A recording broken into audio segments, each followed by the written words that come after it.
I have the unenviable task of speaking after her, so please pray for me. I'm also going to need you to be a very lively and interactive audience. I think that will help us all a great deal. So, Dumelang, Moloni, Sandonani, Ralocha, Abshoni, Dinasheroni. My township bullies,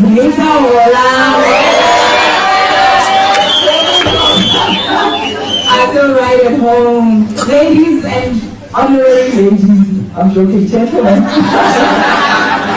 It is a tremendous privilege. It's an honor for me to be here today.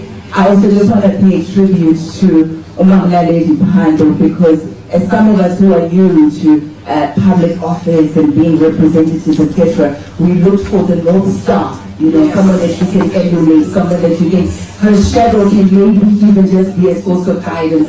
Someone who is without scandal, someone who is well-traveled, well-learned, and someone with rich history, someone with gravitas, and someone with a nice accent. Because while you are practicing to be a politician, you're wondering if you must learn to say, well.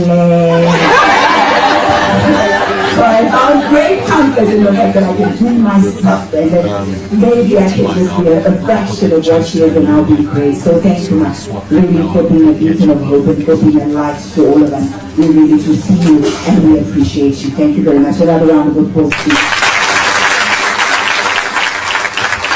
Thank you so much. So I'm not going to do much talking because, again, as I said, I don't want to umosha into things. I'm going to try my luck in singing. I see my age mates are here, so you will know this song. In preparation for today, it just keeps on coming again and again and again.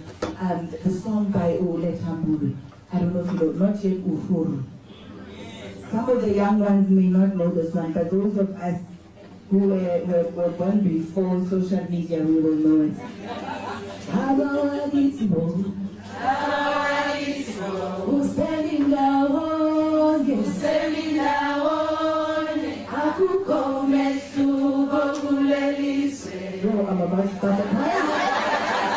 about to start a choir.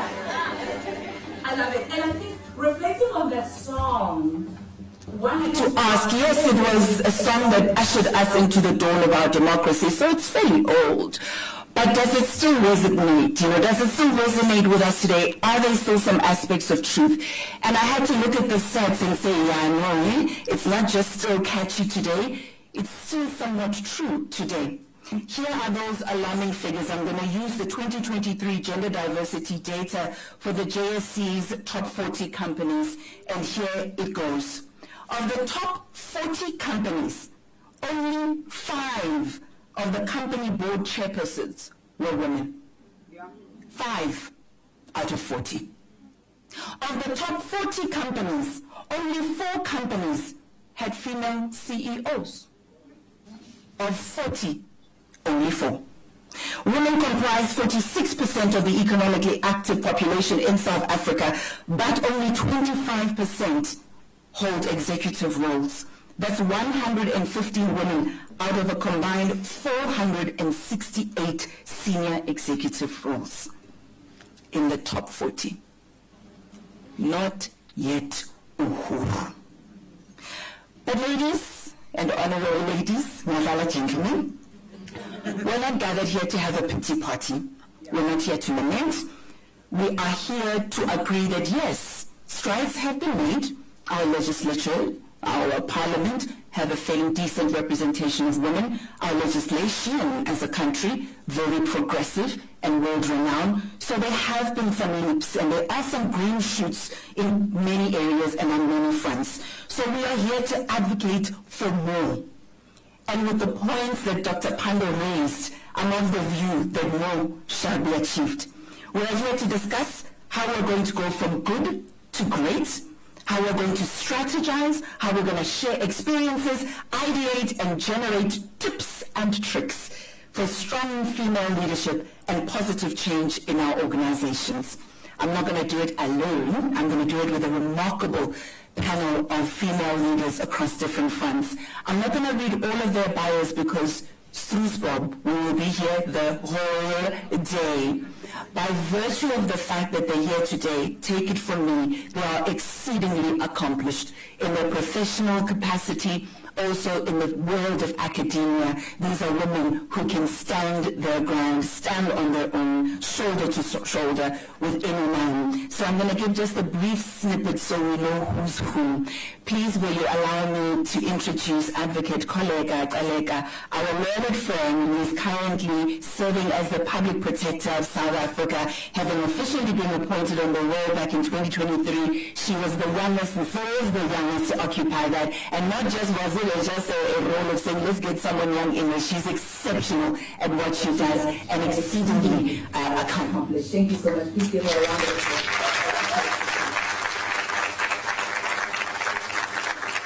We are in very good company. She will be joined by Rakshika Danielala, a registered government auditor, associate general accountant, public sector auditor. She is an accomplished public sector executive, an innovator, and a strategic disruptor. Please will you give her a round of applause as well. She's joined by Dr. a senior lecturer who holds a PhD in sociology and has accomplished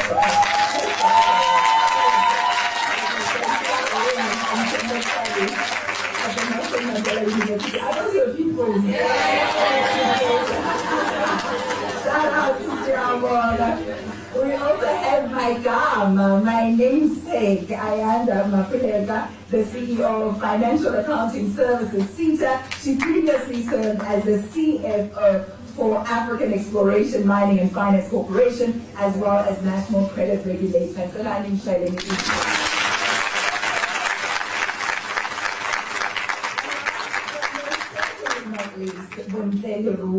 She joined Public Service Sector Education and Training Authority in 2019 as the Chief Executive Officer, offering a unique blend of strategic governance expertise, risk-intelligent leadership, and a strong commitment to ethics and institutional resilience. A round of applause, please.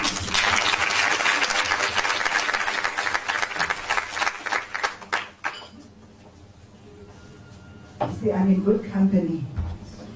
I'm in very good company. I'm going to just give a brief synopsis of what we're going to do, ladies. As I mentioned in the opening, this is a dialogue, a conversation, which means we very much want to hear from you. We want you to participate. We're going to hear just brief remarks now from our panelists, after which I'll ask a couple of questions, and then we'll open the floor for you to give your input, your advice, your questions as well. I'm hoping that we'll all leave here enriched. I'm going to quote the scriptures now. Iron sharpens iron. Ladies, let's start off by, I'm going to start with you, Advocate, and ask, when you're invited to such dues and given the themes that we've been given, what always reflects on what their contribution will be and what you really would like to say about where we are as women in the country and the different roles that we occupy. I wanted your thoughts, uncut, unedited. How are you feeling about where we are? You can speak to us personally in your position and just generally about the state of women in the country. Over to you. Thank you very much, Ayanda. A very good morning. Let me acknowledge a phenomenal woman, Dr. Pando. We are quite privileged to be in your presence today. Let me also acknowledge the leadership of SAIGA for having organized this breakfast, the women present in the room, and the very brave men who have decided to join us this morning.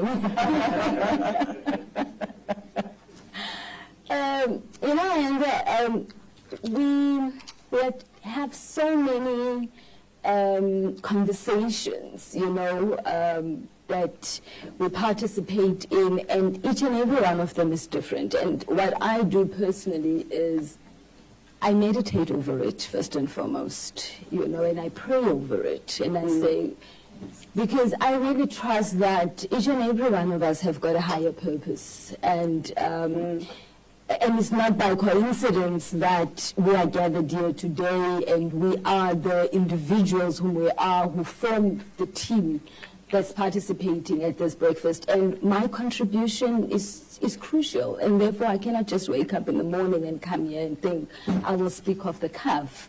I need direction, and I believe that first point of my interaction with direction is my spirit, is within. And that's my first touch point. What is it that's really required? But secondly, Naledi spoke about history. It's important to take stock and say, what reference do we have? And what data is before us today, and how is it going to contribute? And therefore, for me, those are the reflections I make before I even think of crafting what contribution am I going to make. And clearly, for me today, we cannot take away our individual purpose. The purpose for the establishment of SAIGA, why we had auditors in the first place as a country, and why democracy placed auditing central in the democratic dispensation. The Auditor General is a constitutional institution. It has constitutional powers. It is independent. It must be impartial, do its work without any fear, favor, or prejudice. And there's a reason why our legislative framework puts it in the supreme law of the land. Now, what does it require of those who are within this discipline? Is that they must be of supreme morality, because that is where this discipline is placed in the constitutional democracy of our country. And therefore, the conversations that we must have here this morning should be supreme. And the standard of our conversation should not be just at a legislative prescript. They should be of high moral value, and that is ethics. Yes. Aristotle correctly described simply, I mean, he's a philosopher, he can be all complicated about his descriptions of phenomenals, but he says ethics is simply a human's character. It's your being, it's who you are. And therefore, before I become the public protector, who am I? The Constitution simply says the public protector must be a fit and proper person. It doesn't even complicate it to professional, and it says fit and proper person. So basically it says it must be a person of character. So this morning, as we converse, I think we should critically hold the person, the character, the being. Because if we look at malfeasance in our country, what has really caused us to be where we are? Our history of colonialism, apartheid, corruption, which by the way is not new. Colonialism was characterized by corruption. So was apartheid, and so was our democracy. All of these are not caused by any complication in system. They are caused by a character of a person. Yeah. And we've seen this even in the State Capture Commission. You know, as people who are highly regarded in society and in our country, highly skilled, quite technical, respected, high qualifications and experiences, but what eroded was the character of the person. Sure. My goodness, thank you so much for that. A round of applause, please. I'm going to lean in on that because in the same way that a person's character could be the reason for their own downfall, that of an institution and that of a country, equally, a person's character could be just the change we need to take us on an upward trajectory. So it's so important that one approaches any role that they're given with that purpose in mind, with that character in mind, so as to benefit yourself, your sphere of influence, and all those around you. So I'm going to now come to you, Shiga, and ask as an individual, because we bring ourselves in these roles, all of our history, all of our good, bad, ugly, everything in between, our quirks and personality. So as an individual, and of the many ways we can describe you, we include women as well there. So there are various roles that you occupy, but one of those roles is that you are a woman. What have some of the biggest challenges been for you to occupy your position, your leadership role, in the midst of all the vicissitudes of life and all the demands on who you are as an individual? What were some of those challenges? Thank you so much, and good morning to everyone here. I'm actually so honored to be in your presence today. And, you know, when I came here this morning, I saw Dr. Pandor, and I was so excited to just shake her hand and be in her presence. So thank you for the privilege. In terms of my journey and the challenges that I have experienced, I think I just want to reflect a little bit in terms of gender parity as a starting point. For me, it's not just about counting women at the table. For me, it's about what voices are being heard, what experiences are being valued, and whether women can lead authentically without needing to conform to outdated norms. I saw this firsthand in my own journey. Not so long ago. In fact, last year, I attended this very workshop. I was sitting quietly at the back of the room at one of the lowest points in my career. And I was emotionally and mentally exhausted and uncertain about my future. But I told myself that if I make just one connection that day that shifts my path, it will be worth it. And that day became a turning point for me, not only because of who I met, but because I witnessed the power of women coming together and sharing honestly and supporting each other. And so today, I return with gratitude and courage, not because all my challenges are behind me, but because I've chosen to lead with truth and purpose. And I hope that in sharing part of my story and what I have learned along the way, I can encourage someone else to keep going, to keep growing, and to keep believing in their own strength. So in terms of my experience, one of my biggest challenges came for me after what should have been my biggest milestone in my career, and that was being appointed as a CEO for the first time. So after 23 years in the same organization, an institution that had given me growth, recognition, and stability, I finally took the leap into something new. But I had ignored the signs for years. The long hours, the missed moments with my children and my family, the guilt that I felt for actually missing those precious moments, the emotional and physical exhaustion that I placed on myself because of the relentless demands of my work. And I was pouring to everyone and everything except for myself. And I became a spectator in my own life, and I could feel that I was no longer present. I was not present for my husband. I was not present for my parents. I was not even present for my own children. And when I was offered the CEO role at a smaller company, it felt like a lifeline. It felt like it was a new beginning. It was a place where my vision was aligned to the organizational goals of that company. But within weeks of starting, I uncovered the truth. The company was in serious financial distress. And suddenly, that dream role for me had become a crisis management operation. I was plunged into a storm I hadn't prepared for. We had no funding, salaries were delayed, employees left. Some couldn't even feed their own families. They were the sole breadwinners in their families.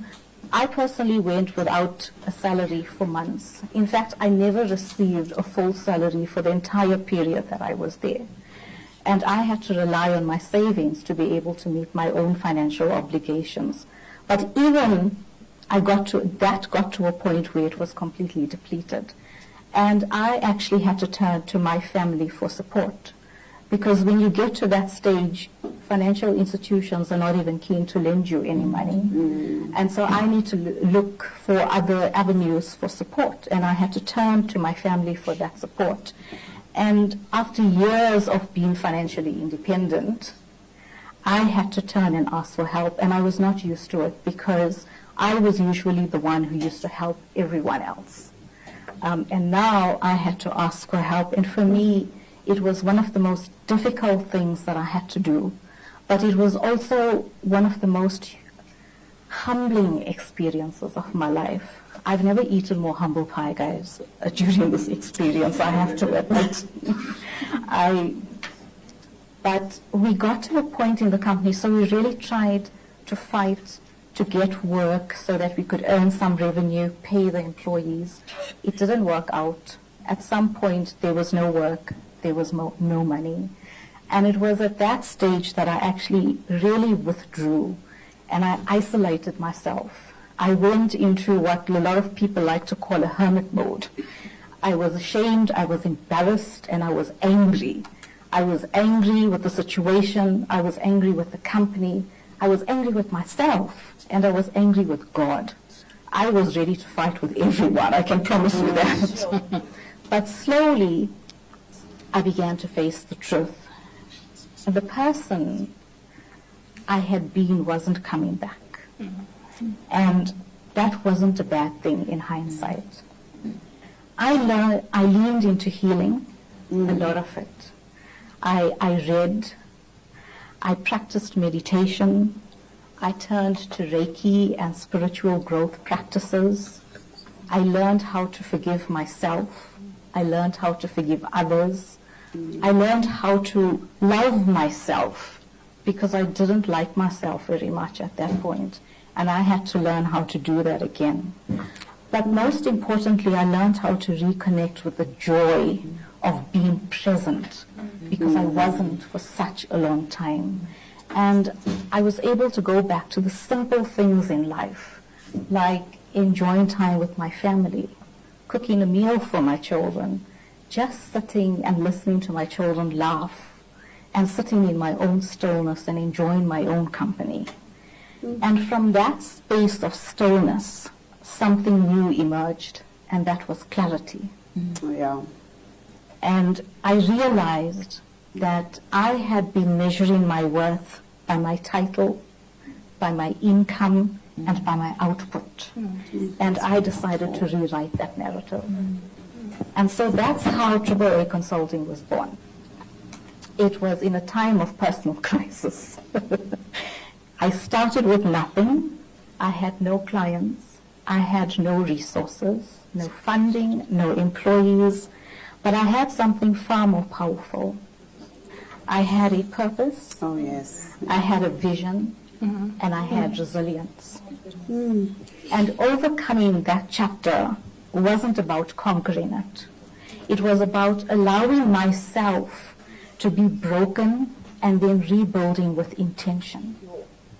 And that experience has taught me that vulnerability is not weakness, but it's courage in motion. So thank you for allowing me to share that.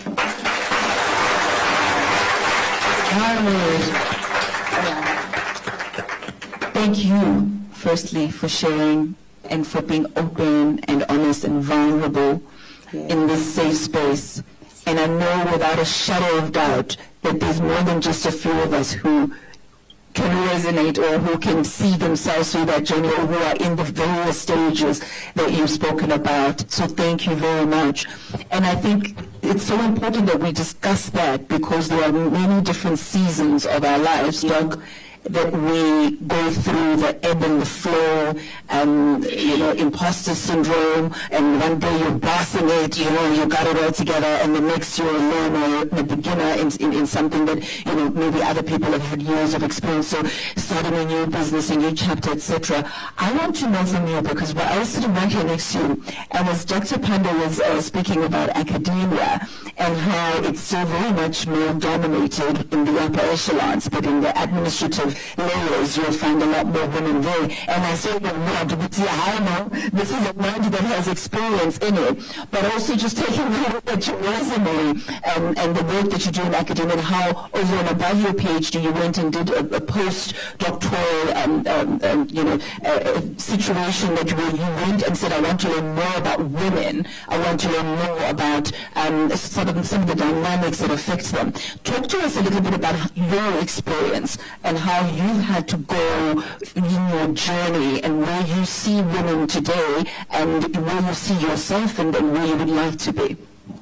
Thank you so much, Ayanda, and good morning to everyone. Such a great honor, really, to be in the presence of such brilliance.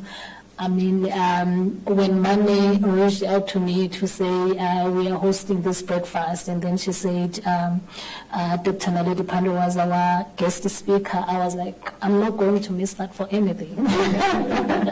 I'll cancel my diary, cancel everything, but also meeting these women in the morning and walking into this auditorium this morning, seeing the glowing faces of some of our students here who are also leaders in their own right, really, gave me a pause. But I remember yesterday when we were having this conversation around the experience, and I don't know how sad can it get, right? But all of us, as you're saying, we do relate. So I arrived at Wits in 2010 to start my undergraduate degree. And throughout the first 3 years, I never saw a black lecturer standing in front of me to teach. And that's already in 2010 when we were hosting the World Cup and we were in the spotlight of the world. Only in my final year of the last year where Professor Sarah Muswete became my lecturer. And then when I applied for the scholarship the coming year, they said, give us one figure that you aspire to be. So I say to them, I don't have anyone with a big name who's a celebrity who's out there, but I have my lecturer who's the only black woman who has ever taught me at the University of Witwatersrand. And Canon Collins Trust gave me a scholarship under the Graça Machel Trust to study for my PhD. But when I started my PhD, I did my PhD at a department at Wits University in 2016, starting in 2016, where black South African women and black women in particular were still, it wasn't a department that trained black women to become PhD candidates.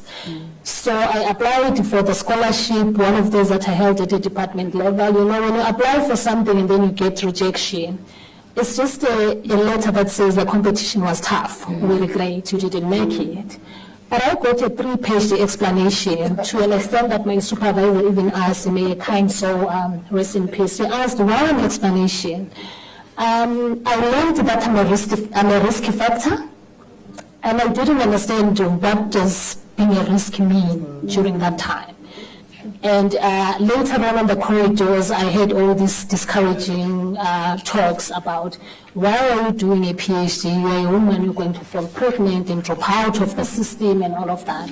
I also learned that you are a South African with a master's degree, surely you can get a good position in governance. And you can do well. And to add a cherry on top of the cake, South Africans never finish a PhD. And during that time, there were really a lot of colleagues who were stuck in the system, but they were predominantly men. And for me, I wondered if it's ever understood what does the history of a country does in terms of, where we are with this education, who we are in the education system, and also the burdens that we carry coming behind. So I came to do this PhD to prove a point that actually breaking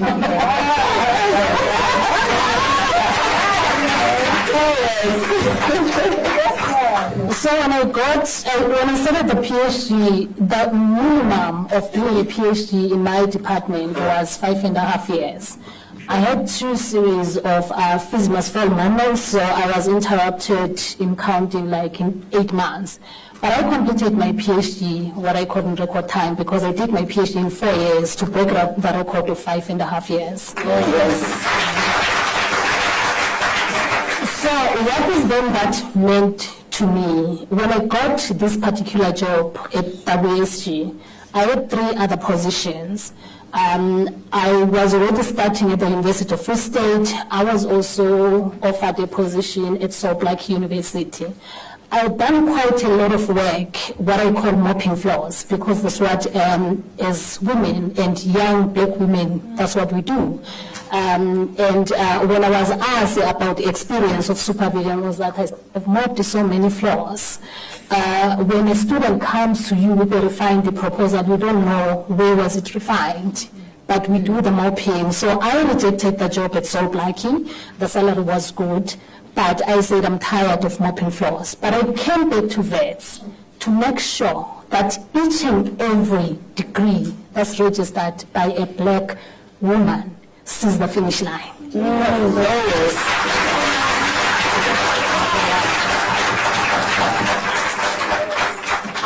And when I really returned and studied at the School of Governance, at the Wits School of Governance in 2022, April. In 2023, I took on 6 black women under my supervision, and I wasn't sure what I was doing with them, but I was determined that I'm going to make sure that none of them fall through the cracks. And the last of that group of 6 submitted last month. And by December this year, I would have marked 18 master's students who have crossed the finish line in my 3-year tenure here. And the students sitting here that I've supervised or led, they know that finishing is not finishing at all costs. Yes. But you really need to. I say the world is cruel out there, and especially to women, I say people may want to cancel you, but let them be forced to respect your work. Yes. Because then if they're forced to respect your work, they will have no way of pushing you out. And hence I've constantly said I have this thing I love to say, pass one, pass all. It's Bantu education apartheid style, but also we don't just do it because as women you cannot afford to be black, African, woman, and mediocre at the same time. The world will simply not forgive you for anything. You know, mistakes can happen, and whatsoever, men will always be forgiven. But if you mess it up as a woman, you mess it up for everyone, for the entire generation that comes after you. And then I say, let's finish these degrees, but let's finish them, in a nice way. Let them be respectable. I'm not to score an under 68 of a final mark from the students that I've supervised, but all of them, they are bruised. If you call them here, they will know. So more often than not, learning from my own experience and how, I've suffered the violence of exclusion, I've come to know that as women, we live on borrowed time. Yeah. You borrow time from family, you don't have time for your kids. There is never time that is burned somewhere there for you to go and withdraw and go study. So I understand as they enter my lecture hall that they have borrowed time somewhere. And for me, really, that has carried me. So that's why I say I prefer working with women. And when I'm saying that, it's not that I'm excluding men, but I'm like, there are times where we're going to be really tough on each other, but I can't wake you up, at night, in the presence of your wife, your girlfriend, whatsoever. It will feel like taboo. So yesterday, we were having a similar event at the Institute for Risk Management, and the CEO of AMSA said, this is my supervisor. She's the only person who texts me at midnight. Because when the proposal is not shaping up and we're going back and forth, I remind you that we don't have time. So I call you and tell you to wake up. And then I say, let's get on Teams. And then I'm like, I've been sending you comments and all of that, but you seem to be bringing back the same thing. And I'm not pointing fingers to anyone, but I saw someone sitting on my right, that almost, you know. And at that moment, I'm like, read here. What are you trying to say? And then because sometimes we speak better than we read, and we do not realize that the language that we are learning in and all of that, it's marked with so many layers of violence. It's not our first language, it's not the language that we use to navigate the world and all of that. So it has an impact in our learning and all of that. So I say, wake up, read for me. What did you want to say here? And then some of my students, they call it a shaming show. They say, Doc will call you at a shaming show. Because then when you can't read what you wrote, when you can't explain what you wrote, then it doesn't make sense to the next person. But in that, when they explain to say, this is what I was trying to say, I then say, write it here, right now, while we're here online. And after 2 hours, we would have addressed all those comments because we're not understanding them. So for me, that is not, I call it a labor of love. I write on research. I say it's a labor of love because if I'd experienced that form of exclusion, but at the same time I always say I'm a product of kind supervision, I'm a product of kind mentorship and all of that. And that is for me to pay it forward. And despite where we are at, to say we are not yet Uhuru, as you opened, but we also, you know, resting on the shoulders of the giants who have done the work before us, who have allowed for women like me and you to be sitting here today, who have allowed, you know, for us to see black women as CEOs today, something that has always been a taboo. And for me, that means a lot having this conversation. Thank you.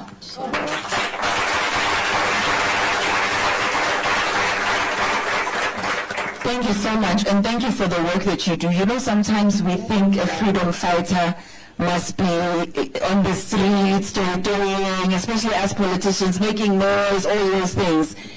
The activism that you do, that is behind the scene, that makes sure that no woman is left behind, now that's powerful. Yeah. That is the kind of transformation that we need. That is the kind where when you climb up, you not only lower the ladder, but you stretch out your hand to say, guys, come, there's room for all of us. And I think that's so powerful. Thank you so much for that. Yaya, my namesake. Karama. Reading your profile, I'm like, when does she sleep?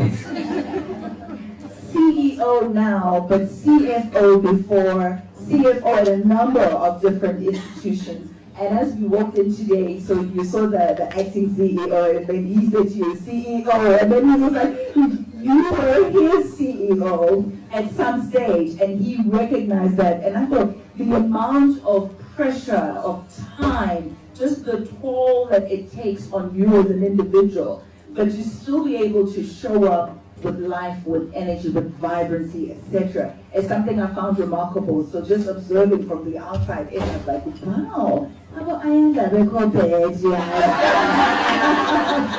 But I wanted to speak to you about your journey and how you've been able to command respect on all those different corridors of power that you've been graced to walk through, and what that was like for you individually, professionally, and also in this body that you have that has the title woman.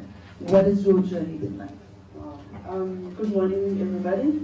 Let me just write on the protocols that have been observed. It's so, you know, I always say, August 9th, it should not just when we celebrate women. I'll share my journey as well. I mean, we celebrate women in August. Then in September, we sabotage them. Default settings.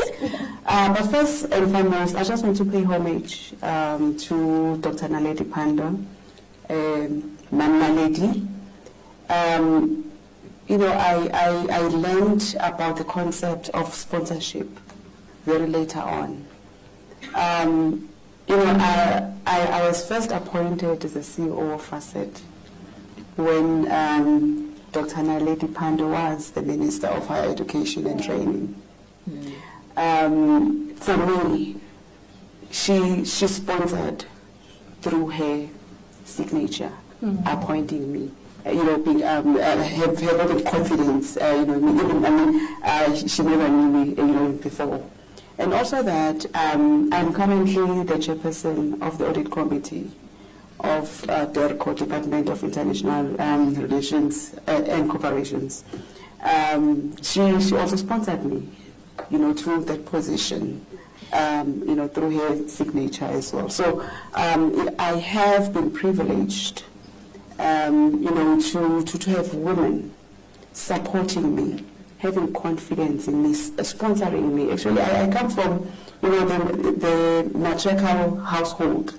I felt and I know leadership firsthand from a woman. I was raised by my grandmothers, and the way they did not lead through titles, but they led through influence.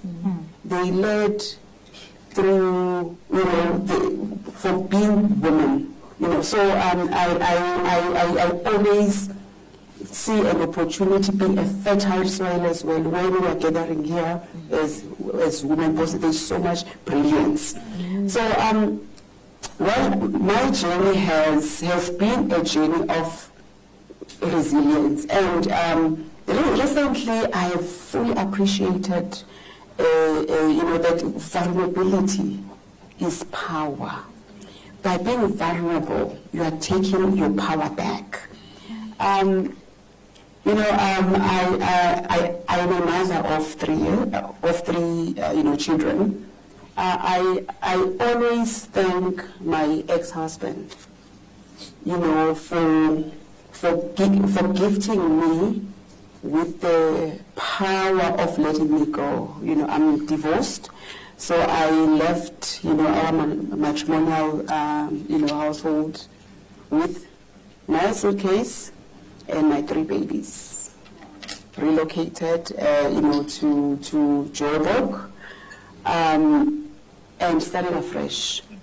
Actually, because I was in a, bit of an abusive, marriage, but him letting me go and me taking the decision, to leave was a liberating, moment for me, because then I was able really to start afresh and find who Ayanda is, who Ayanda was, and that has been my journey. Even from being a CFO, it has taken me, time to get to know who I am as a woman, not just as a woman, but also as a leader.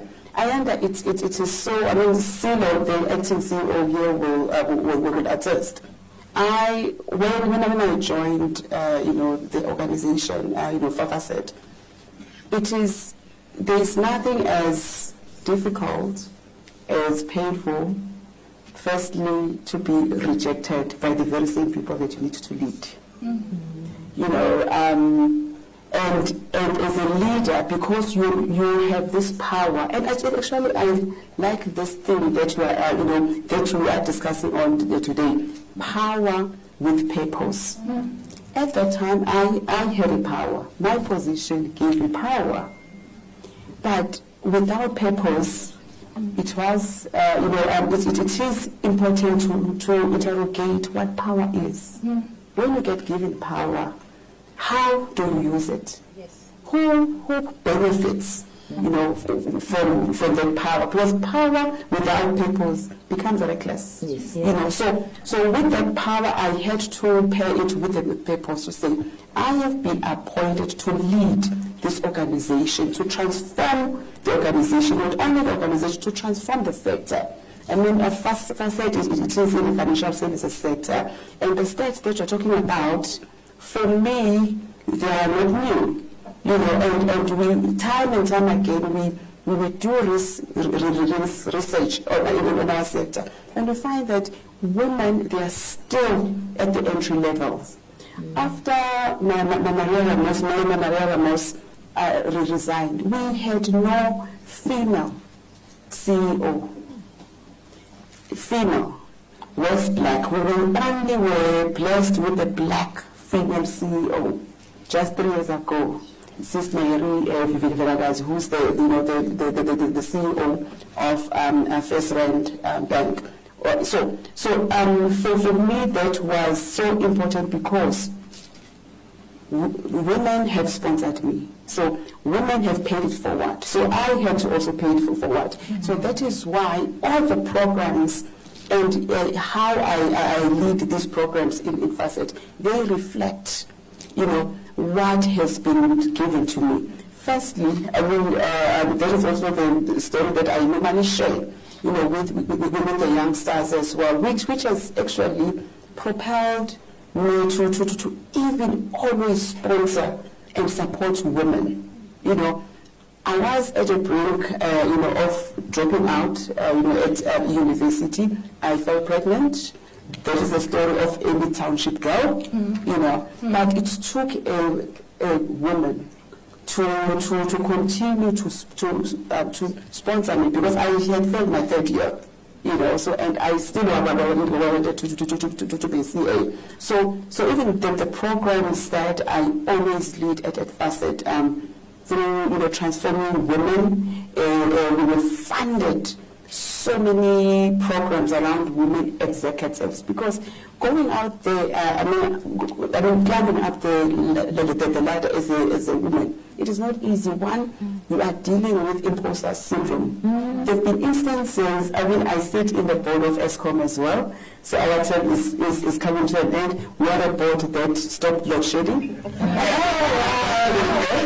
So, you know, working in those boardrooms as a woman, we do have voices, but the problem in those setups, we fail to amplify our voices, and we don't even amplify each other's voices. I mean, there were times where I would even doubt myself to say, do I belong here? I mean, even at Gauteng, being the chair, young as I was, and having to deal with the ambassadors who are, you know, politicians, you know, you doubt yourself as well. But what is more important is to own your space and say, I am here because I've got something to offer. You know, and I just want to put this as a challenge as well to women in the boardrooms.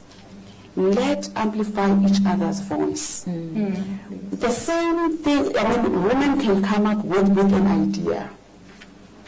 But if a man, you know, says the same thing, we don't call it out and say, no, by the way, our advocate Coletta was saying the same thing. But if it's said by a man and there's applause, that is where then sometimes we shrink. So I believe that women have a voice. We don't have to find a voice, but we must amplify our voice. So coming to how I get to do this, actually I am challenged by what Dr. Pando said, that you shouldn't go a year by that you don't improve yourself, upskill yourself. Besides, I am in a skills development, learn skills. So charity begins at at home. So with all of these assignments that I do, I mean, sitting in boards as well, boards become my master classes, and I use them as an opportunity to develop myself, to listen more. You know, and I have been privileged really to be even in the midst of women like yourselves and men allies as well. You know, the likes of Mtatanyati, Jets, you know, the ESCOM board. You learn to listen and you learn more. So, and that also, you know, propels you as a leader, you know, to want to develop yourself. Because really there shouldn't be a day that goes by without you learning something new, you know. So I'm fresh from a fellowship, you know, from Harvard. So I did this despite what I was going through, you know, as well. So those that will know, last year I was sent into a sabbatical. That's how, you know, the public sector was. And I mean, I was crying my eyes out. And one of women said, "Oh, you're suspended. Oh, you're all of this 3 times. Oh, you know what, just take this and, you know, take it as a sabbatical. You know, focus, invest in what you know, so during that time, really, it was a sacred pause for me. It was a time where then I focused on, you know, this fellowship, meeting global women around the country. You know, the fellowship is International Women's Forum Fellowship. You know, so I've just finished, you know, the fellowship there as well. So you make time. Yeah. You make time. I always say, actually, the PP co-quoted Socrates. Socrates says, an unexamined life is not worth living. So there are instances in life that forces you to take a step back, reflect, examine and recharge, you know, as well. Now I have been reinstated, I am back, you know, Fafa said, and energized, you know, as well. Yeah. So, yeah, short first day. I love it.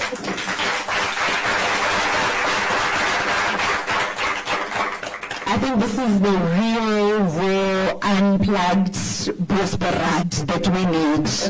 Nothing camouflage, nothing pretentious, because lo and behold, if we all in this room were by way to discuss it,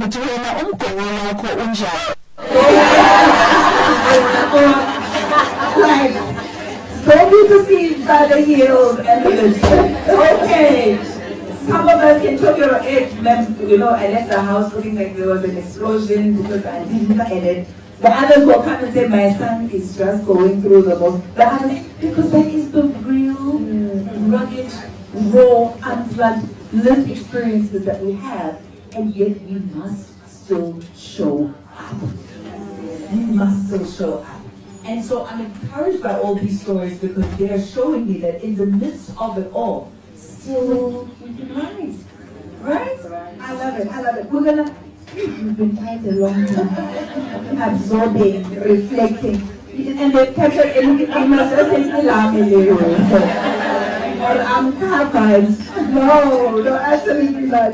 But talk to us a little bit now about some of your reflections and some of your journey, and where you are at the moment, and what your aspirations for women in this room are. And I know it might sound like it's too many questions in one, but really through your narration of where you are on your journey, we all will find a bit of light in that. Good morning, ladies. Good morning. You look wonderful, you look awesome, and thanks to SAIGA for arranging this conversation. I always say, as women, we need to meet more regularly and talk, have these conversations, not only in August. I agree with you, Yaya, because next month all the bullets will be coming around. So the more we have these conversations, we'll have a more of a support structure. And also let me greet Naledi. Naledi does not know me, but in 2018, I got a letter that was signed by her to say go and lead. Come on, and people are asking me. Sponsorship. Yes. People are asking me, how did you become a CEO? You are not politically connected. How did you do it? But it was based on merit and based on a woman who opened Come on. Oh, yes. So, and I'll always be grateful for that. And you are just reminding me, you know, Lady, after you left, Minister Nzimande took over. All of a sudden, there was something in the newspapers or in the media to say, I missed that Nzimande's cousin. And I'm like, but I was appointed! This man found me here. But because I used to work with Nzimande in my previous life, then obviously now people started Connecting dots that don't connect. I'm like, guys, no. That's a public sector for you. Someone must go investigate. Give me knowledge. Okay, and back to my left story.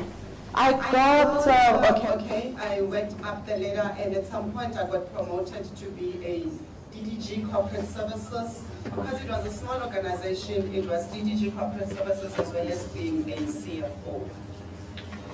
Now there's a challenge to this. I went for my interviews when I was on maternity. Had to leave the baby, go.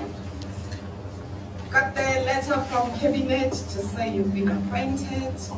And my boss said, Musati, there's an audit, so I want a clean audit. So there are days when I would leave, like my baby, I think he was like 2 months at home, to go and work. Because these are the challenges that we go through as women.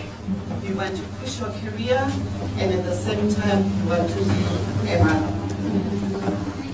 Then I had to return to work. And I still remember that pain. I'll never forget that, because I would go to the office, compete with men who were DBGs at the time. When I get home, there's this baby who, he cried a lot. I would be up the whole night.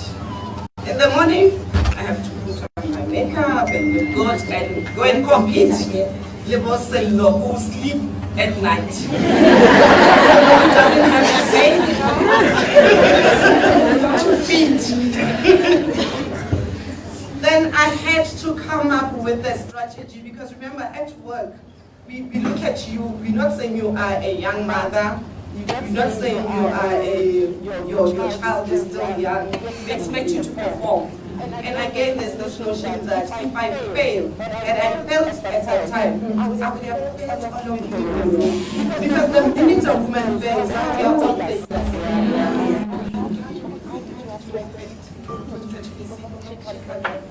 So I had to come up with a strategy of taking the kids to office on Saturdays. Do what during the day? Things that were not urgent, go and do them on Saturday.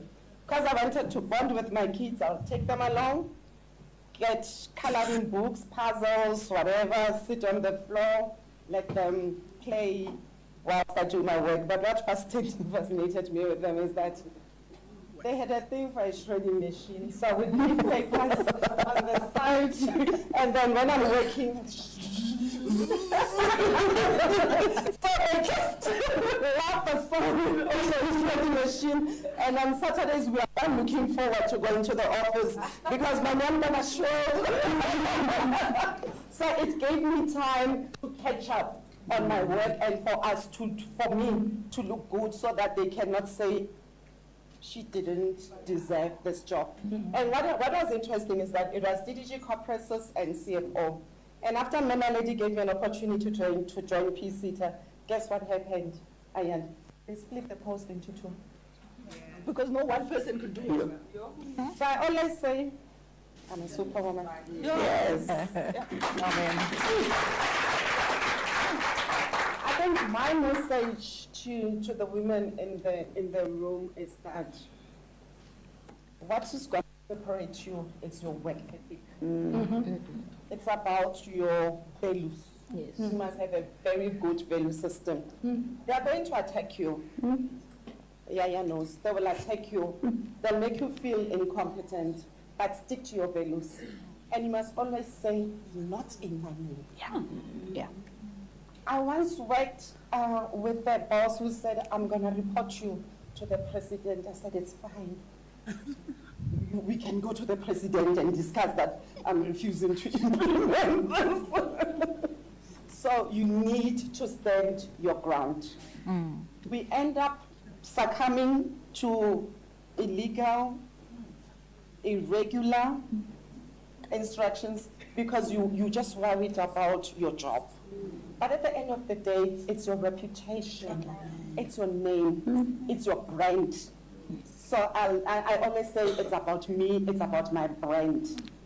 So if I can't do it, I'm going to tell you that, sorry, it cannot be done. So please, please, please, you need to know who you are. You need to define yourself. What is it that we can tolerate? In risk management, we say, what is your appetite? Risk appetite. There are things that you can tolerate and there are things that you can't. And if you can't, just say no. Yeah.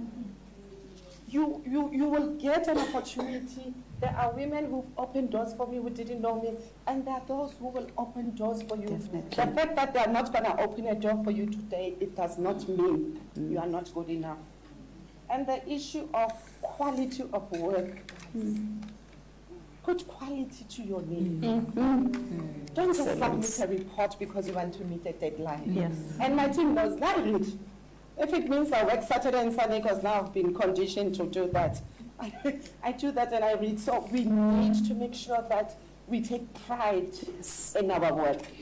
We produce shoddy work. When promotions come and you don't get promoted, you say they overlooked me. But sometimes you are being overlooked because you didn't do your part.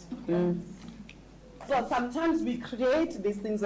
Obviously, there are things that men are doing, they close up for us, but also your name must stand for yourself. Yeah. Your name must speak for itself.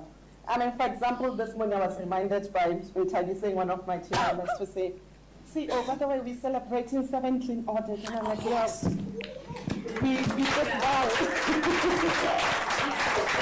we did well as a team because of quality, because of values. I mean, there are things that you cannot afford to sacrifice. And yes, you're right, when you enter, especially in the cities, if you're coming from outside, you have to prove yourself for you to belong. I think there's a challenge that we have as women. You have to belong. As a result, you have to work hard. So I'm encouraging you, work hard. It's going to pay off at the end of the day. Prepare, as I think it's people who are saying, prepare.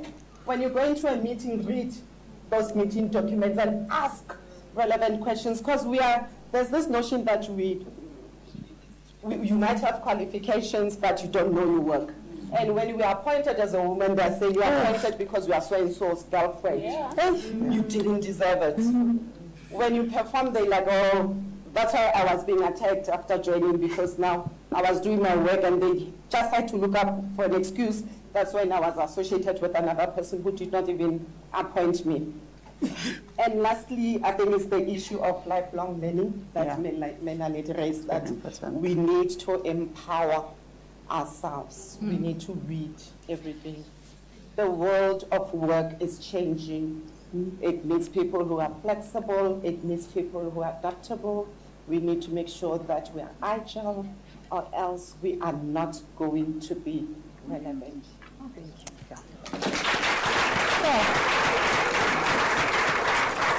I absolutely love it.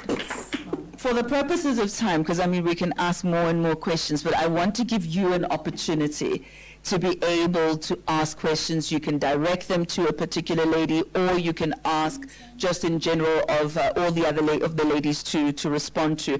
You may also not necessarily have a question, but maybe there's some input that you'd like to share, or maybe there's some experience that you have that you would like to share.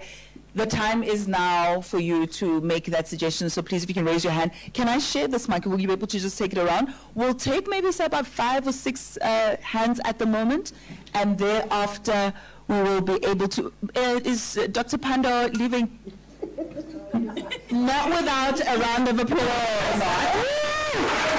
Absolutely not. Thank you, Doc. Thank you so much. God bless you. Thank you so much. Thank you. So those who do have a question, you'll raise your hand, you'll just tell us who you are briefly, fire away, and then we'll be able to take, let's maybe take about 5 or 6 hands for now, and then see if we have any takers. Thank you.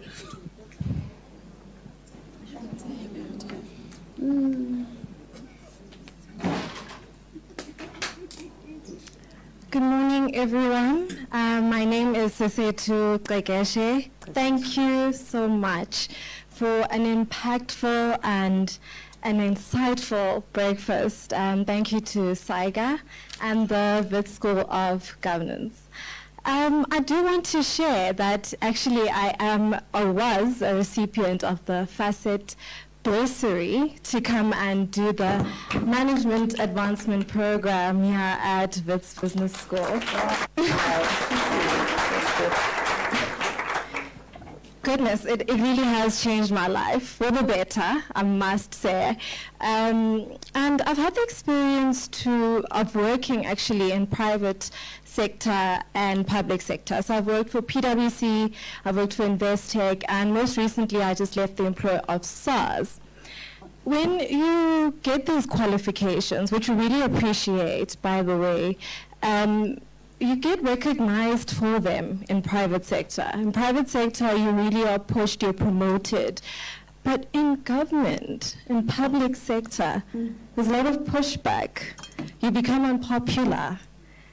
And as a result, you end up leaving government, you end up leaving public sector to go back into private sector.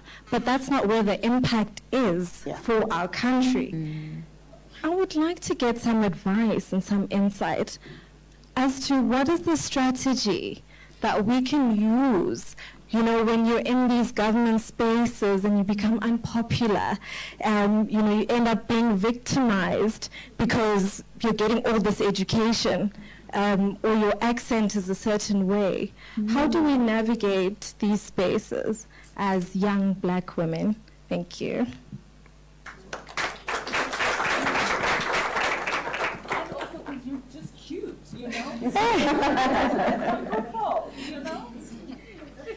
Good morning, everyone. Thank you so much to the panelists. It was quite riveting to hear your stories, all from professional lives to your personal lives. It has been really awesome to hear all of that. My comment perhaps is around the women in leadership, especially women who find themselves being gifted dads, right? To run all those dads. This we have seen happening. Should I name them? Yes, maybe I should. KPMG, for example, at one point, when it was really on its knees, for some reason, it was now fit for a woman to come in and lead. How do we, as women, protect ourselves from getting ourselves in those kinds of situations? And how do we change the world to see women for who they are? I mean, look at you. You're all very capable women. You have been phenomenal in your workspaces, and the world needs to see that. And I'm not saying, by the way, I'm not saying that the KPMG woman was not up to standard. All I'm just saying is, can we do something? Is there something that we can do to make sure that business gives women a fair chance from the word go? Thank you.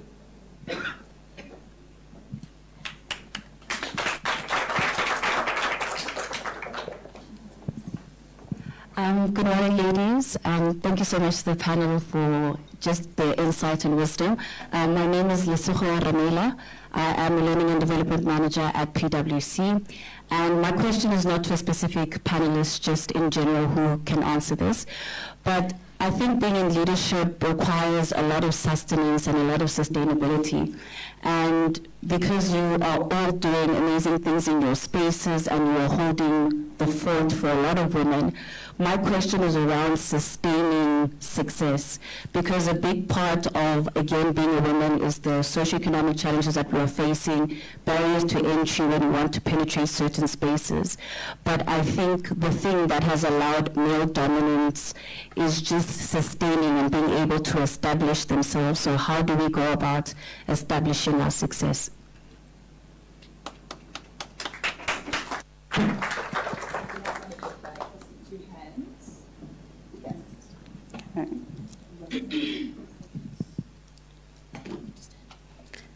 Thank you very much. Good morning, everyone. Morning. My name is Denisile Mkombo. I am an internal control manager at the Northwest Office of the Premier. For me, it's not a question necessarily, it's just a comment, a value-add comment. When we were engaging the speakers and our very own Dr. Maledi Panda was speaking, I was actually writing down certain things that I would like to share.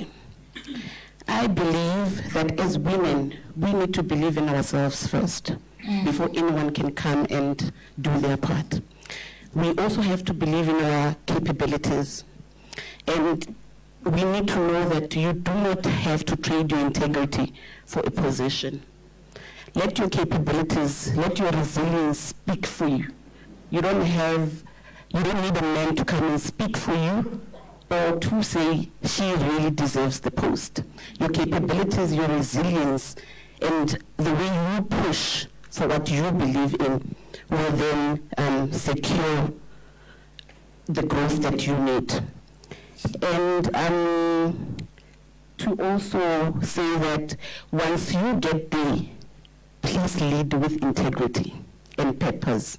Like our Dr. Maledi has mentioned that leadership without purpose, without objectives and integrity is of no use. It's not going to take you anywhere. And the last statement that I want to make is that we need to make sure that we take care of each other in the workspace. We are not there to compete. We are there to make sure that all of us, we get to the top. Not in a competition, rather to say we want to penetrate the space.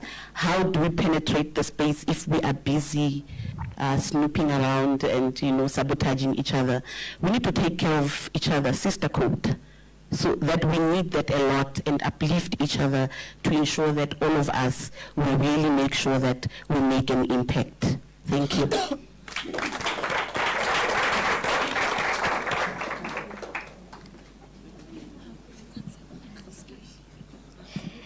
Good morning. Thank you very much for your insight. My name is Popelo. I'm a PFME specialist within governance, risk and compliance at Transnet. So my question is, women, mostly when you're in leadership, you're seen as someone who's emotional. We labeled as that. One of the panelists spoke about standing your ground and being firm in your conviction. So when you do that, most of the time it's seen as you being emotional. Again, we speak about standing your ground and operating from being a woman, being feminine. We are emotional beings. How do you then strike the balance and you do not go back to imposter syndrome or to doubting yourself and you realize that I'm standing my ground, one, because I'm correct, and secondly, because it's the right thing to do. Then how do you curb that part of being an emotional? Thank you.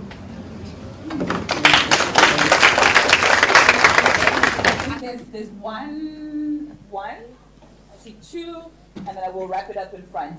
Hi, boo. And then we wrap it up because in the interest of time, I don't think we'll take another question. And the response will give them a brief close. So let's take the three this side and I think three that side. Let's call it a day. Thank you. Thank you so much. Good morning and Sanwanani. I hope you're all well. You look very lovely, ladies. I'm a bit nervous, so please bear with me. Okay, so my name is Olondumisonya, and I'm currently a finance intern. So I have a question to all the ladies. It's not posed to a direct panelist. So please bear with me, I'm a bit nervous.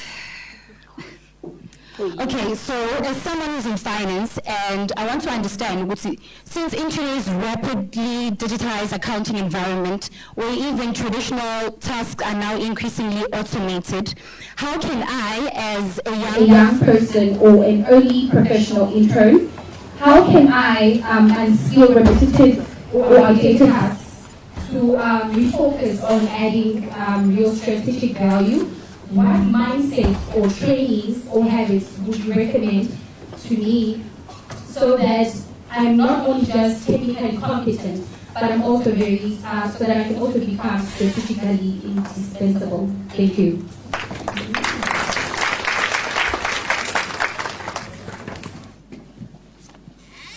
Well done for asking the question in the midst of the nerves. Beautiful question. That's good. Yes. It was. I think you just passed one, a lady there and then the lady this side as well. But since you're there, let's call and then we'll take it this side, please. Good morning, everyone. Thank you so much for this engagement. I think it's truly a remarkable opportunity. I am Bongiwe Tutu, and I'm actually alumni of this School of Governance. I completed my Master of Management in the field of governance in development and economics in 2023. And I really always feel nostalgic whenever I come back here. So thank you for this convening.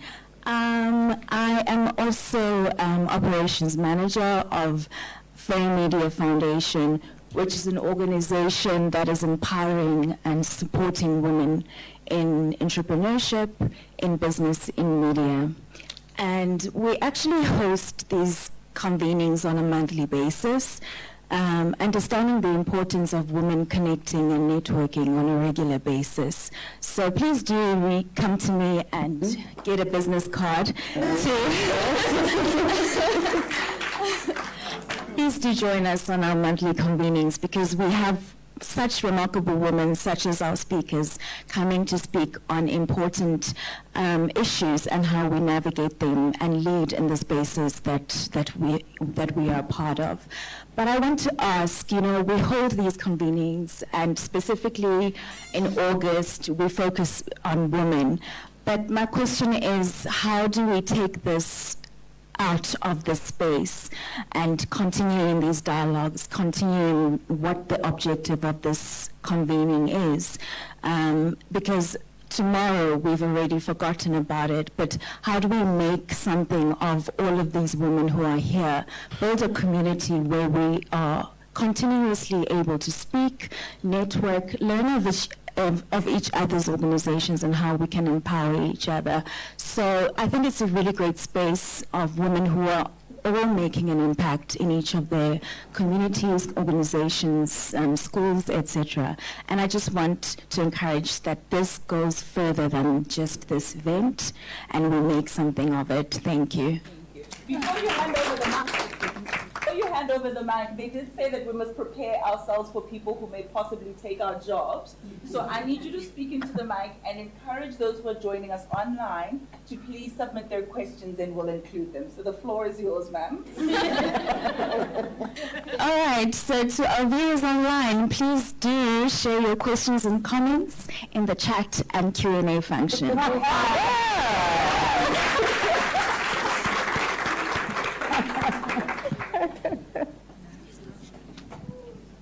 Okay, and then 3 more this side, and we'll see if there are any online questions, and then we can answer and close. Thank you. Thank you so much, Chair. Hi, everyone. I'm Kamantha Govender. I work at the Wits School of Governance. I'm actually the Chief Opportunity Executive here. I always take opportunities to promote our schools. So I'm going to put Dr. Ndlovu on the spot. I urge every single one of you to go to our website and read her piece called Reimagining Africa's Future, a Decolonial Intersectional Feminist Vision. Please read it before you leave. But I also want to ask Dr. Ndlovu to please give us a task from that piece. And you know what I'm talking about, right? You want this vision? How do we do this? There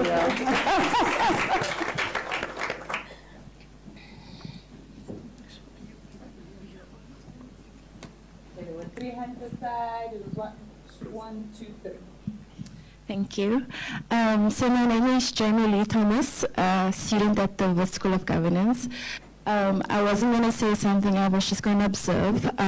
But one thing I can appreciate was the honesty in all the stories that I heard. There was no sugarcoating, there was no making it sound to be easy. And that's something I could really relate to as someone that had the sort of ups and downs. And with someone that has like a student leadership background since as long as I could remember. And I always feel like this leadership roles just kind of always found me, even in positions where I found like I was not qualified for this, or like how you just learned it. But I noticed that from a very young age, I always wanted to serve, not to lead. I always made that distinction. Like I was like, no, I'm not leading, I'm serving you. Mm-hmm. Like whatever I'm doing is to help you. Mm-hmm. And I just want to know, because there's been situations where I was in a position where I was serving and I was doing all of those things, and when you find yourself in a position where you needed that help and that wasn't me, how do you come back from that? And then the other thing that I have is issue that I have as a young woman, wanting to change things and wanting to do that through policy, through initiatives and things like that. And then when you apply for certain things and like, oh, but you've got all this academic experience, but you don't have experience that we are looking for, right? And then there's that kind of sort of intimidation where do you continue or do you stop? Do you reach for this PhD, but if you get this PhD, then you're too overqualified, or do you stop now and you work, but then you don't have the experience. So as a young colored female from Mitchell's Plain, I'd just like to know, like, what advice would you give someone like me or someone that's coming after me in moving forward? Thank you. In that role, and then we wrap it up. There's a gent who I think it's important to hear from as well. Hey, which one? You know what? And I'm making huge assumptions now. Thank you very much, ladies and gentlemen. Thank you so much to the panelists for your insight and your shared experience. My name is Luandisa Zaula, and I'm from the Office of the Public Protector, South Africa.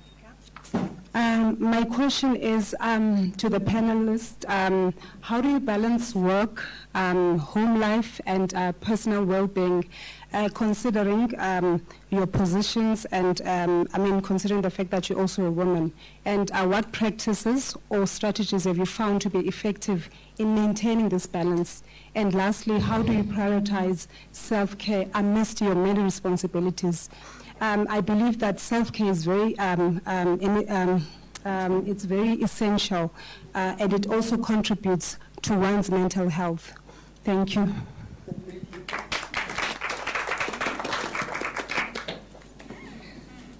Good morning, ladies and gentlemen. My name is Seposenkosi Msebi. Actually, I'm a former CEO of Satuma Project, and also currently a student at University of South Africa. What I'm going to say is not a question, it's a statement. It's a question actually. I'm very glad that when I was growing up, I've been going out in the States and there was lots of, apartheid Star Wars. And one of the statements that I heard from those people was that there was just one young boy who was addressing, a crowd in the sport field. And that young man, when he saw, apartheid police approaches and said, often and never we can be able to safeguard ourselves. And come 30 years later, at democracy, we're still asking ourselves that questions regarding women especially. I'm very touched by the statement that was said by Bunke, who told that she has to, cater his children first before he comes to work. And then I asked, when is the time whereby we see, daycare centers in workplaces, so that you can see and and recognize when you're getting in those organizations and say this is a woman-led organization. Leadership starts from the door. Yeah. When you enter into the door and then you see, oh, there's a daycare center. It means this organization prioritizes women. And also, I'm busy asking myself, if ever we are going to have a 26% unemployment rate of young black women, what is it, or what is wrong that we are not doing right? Because of, if ever we have such numbers, and yet there are other women that are coming through. So what more can we do as us as leaders of society to ensure that we also promote those young underprivileged girls in our townships? Because of sometimes I see when I come across the road, sometimes I see young a woman who have no direction. How can we enforce that in terms of reaching out in those spaces? Yes, we can say no government, but yet government is us also. We are the government. We are the voice. So thank you.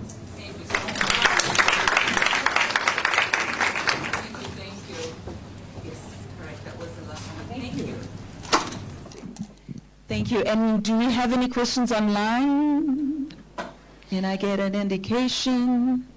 They are covered. Thank you. All right. So what I think we're going to do in the interest of time is that I'm going to ask you to cherry pick whichever question resonated with you. You can then respond to that question and include your closing therein as well. To just reflect and refresh your memory, we had a question about public sector employment and why those dynamics between the ones who've been there for a long time and the gatekeepers, and then when we see new talent emerging, it is often victimized, especially if that new talent comprises somebody who perhaps has more education. We also had a question about women as saviors who are then placed there for PR to sort of clean up the image of whatever organization, even as those women are capable and competent, but they are called upon in a time that is convenient to the company because they just want to put a band-aid that's there. How do we sustain success as women? We start out well, but there can be burnout, or perhaps lack of funding, etc., that makes us fall by the wayside as time goes on. Maybe you have children and you struggle to get back into the system thereafter. Are we emotional as women? And is that a bad thing if we are? And how do we remain relevant in the midst of artificial intelligence and all sorts of technological advancements? How do we leverage off of dialogues such as this one so we can continue to unite and build better?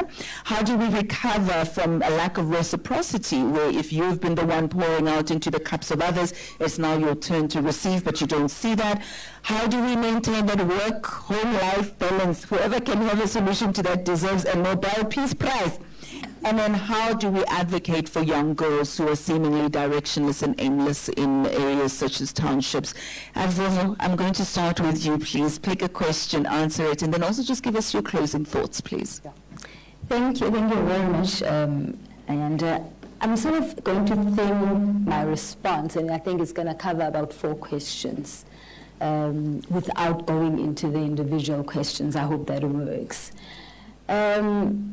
The Public Service Commission conducted a study, and it found the following, and I'm going to quote: institutional culture is patriarchal and chauvinistic and threatens women being able to sustain careers in the public service. Now, that speaks directly to your question, Sesetu.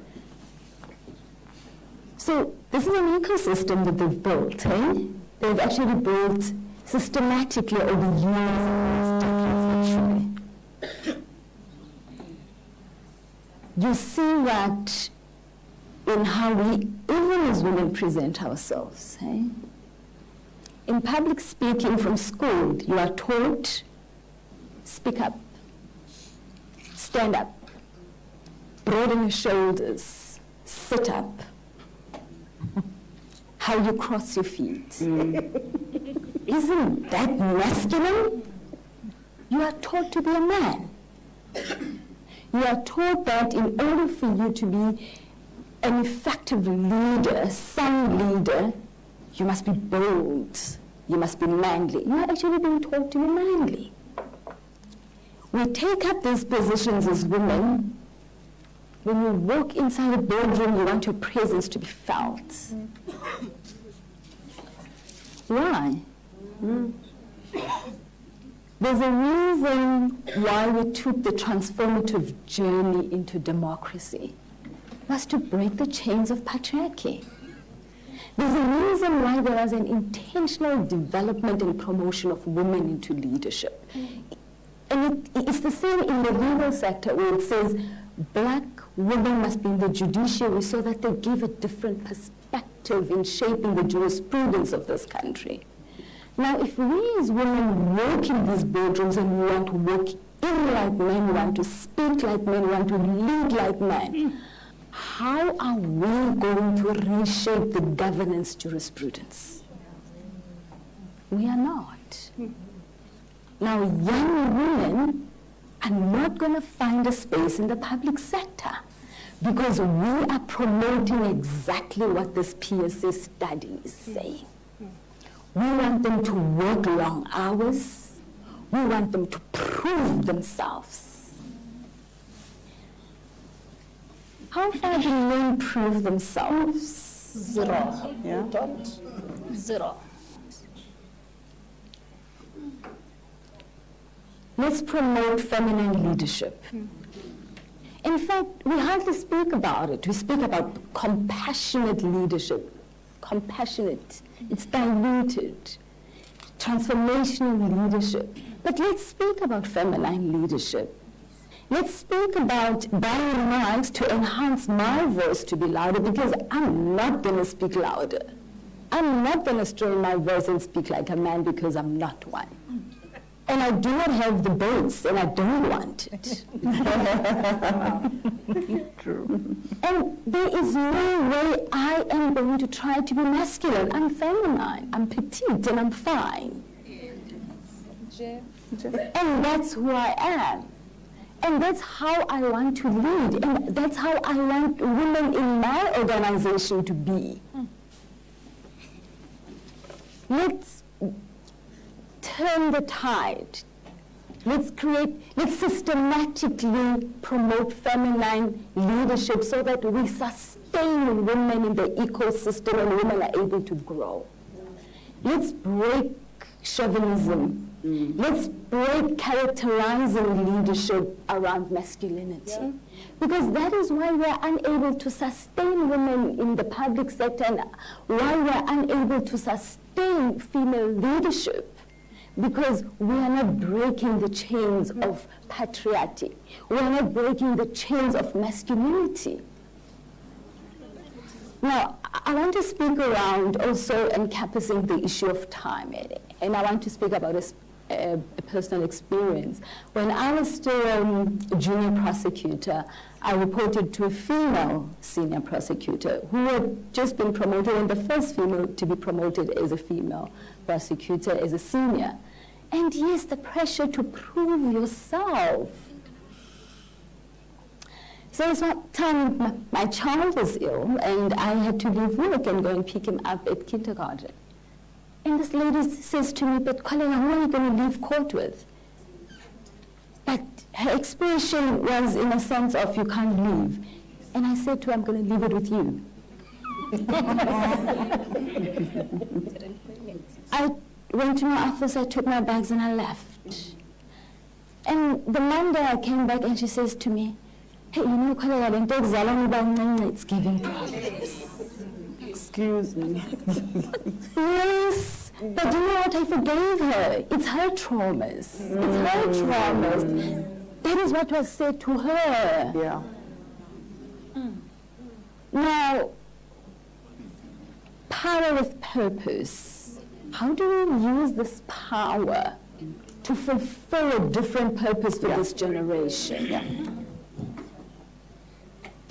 we need to lead in such a manner that this generation doesn't become the generation called sleepers like us.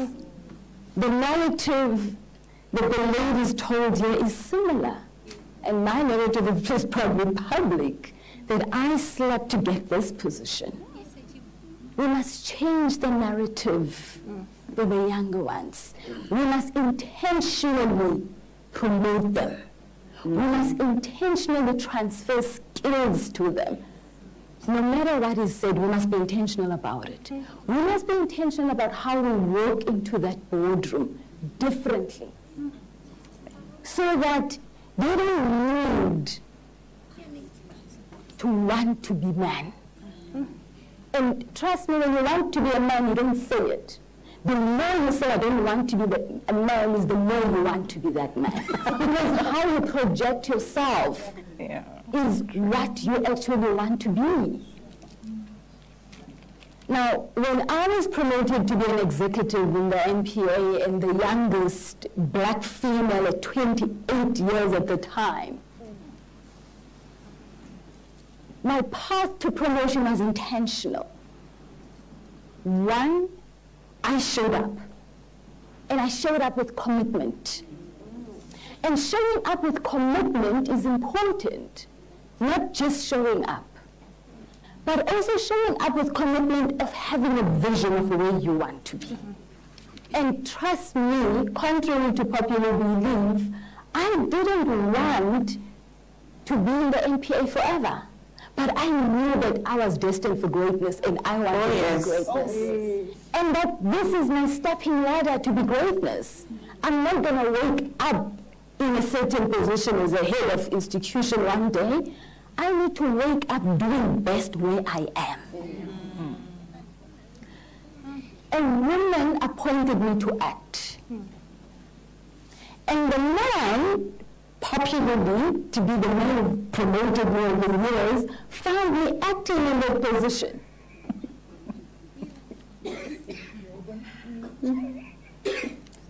You had no choice. I had acquired the skills and the experience. The women had backed me up. So we need to position ourselves and position each other to an extent that even men don't have a choice. Yes.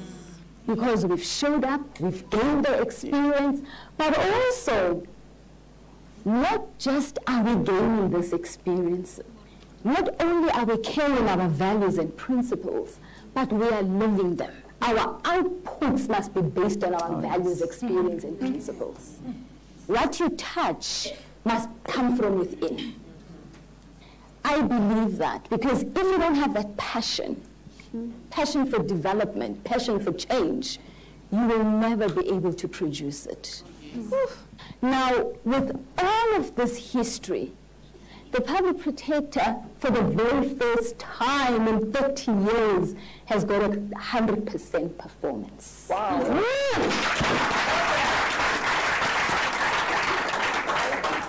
With all that I've been through, from the time I've been acting as a public protector, I've actually met some women, Ayanda, who would say to me, "Shame, man, how are you coping?" And I'm like, why is it a shame? You're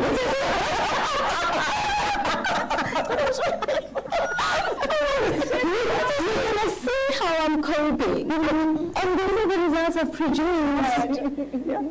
After the turbulent times, we have produced a clean audit. Thank you. Thank you. Clean audit. Now, you don't have to be loud, ladies. Don't be loud. Go under, hey? When there's a Titanic, go under. And do best and work. But what's important, surround yourself with people who have a shared vision. And also, be intentional about generational mix. Be intentional about it. Lwandisa is my acting PA. Lwandisa's got an LLB degree. She's studying towards her master's. I've actually enrolled her for the executive leadership course here at Wits that executive managers at PPSA are doing. And I said, you're going to get in. was intentionality. Rwandisa doesn't carry my bag. I always say to Rwandisa, my bag goes with my outfit, so please.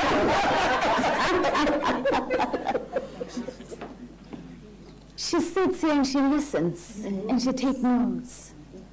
Rwandisa doesn't only take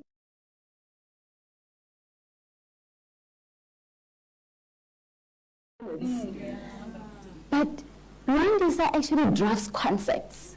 When I identified her, I was intentional about it because also I don't want to rewrite history. I don't want the young women who fall under my leadership to be characterized the same way I've been characterized. I didn't want her to be identified by some man whom tomorrow she'll be accused of sleeping with. I wanted to change that. I identified her, she was in the call center, and I said, you don't deserve to be here. I said to her, what can you do? And she told me, and I said to her, I've got a presentation in 2 days, would you draft it? And she did it. And it was exceptional. Today she drafts concept documents. We are in the process of re-engineering the organizational design of PPSA, and she's produced the first one, not an executive. Yes, ma'am. She produced. So that is important. It is important that we do that we live what we script. South Africa is very popular for good legislations. We've got the best constitution, but our implementation is a problem. Let our leadership be live, real-time leadership. But how do we balance that? I can't, I must be honest, and I haven't balanced that. And the factors are evident in my life of how I've been unable to balance it. But let's change that for the next generation. Let this not be the generation that is going to struggle with reproductivity. Let this not be the generation that's going to struggle with cervical diseases, because biologically the mind and the womb goes together. That is why we are the womb man. We are the man with the womb. Now, let us not undermine the impact of hard work to the womb. No. Many women before us never said it. But let us be the generation that says it. And let us be the generation that tells our Rwandisa that Rwandisa, it's Friday. Where is the joy today? Go. Get your groove, girl. Go and get your groove, girl. Let us be that generation. Let us change it for them. It is not normal to sleep at 2 a.m. and wake up at 6 a.m. That's not a better honor, by the way. It's not a better honor. And yes, you are going to become the emotional leader because you leave the office at 8 in the evening or even later. When you get home, you've got a husband who's waiting for food for you to cook. You've got children who are waiting for you to do their homework. You've got family who's waiting for you to keep in touch. Some of us is in it and we are mentoring and coaching our nieces and nephews. Then all of that is waiting for you. When are you going to have the me time? When are you going to jog? When are you going to go for a pedicure? Look at my nails. When are you going to go for a facial? Because, hey, when you walk in the bedroom, broad shoulders, tall up, you're still expected to look pretty. There's no judge if you are pretty. So there is so much, women. Let us openly share it with the younger generation. In Iron Women, there isn't. Bogojo, there isn't. Trust me, my foot is liberated me. I don't want to be like Bogojo. I am as fragile as they come, and I can afford it. Be authentic. If it's hard, say it's hard. Build networks. Find yourself in formal mentoring and coaching. There's another young investigator in our office as well. I've done the same thing. I took her into coaching. Let us be intentional about changing the structural design of masculinity. Sure, girl. Yeah, perfect.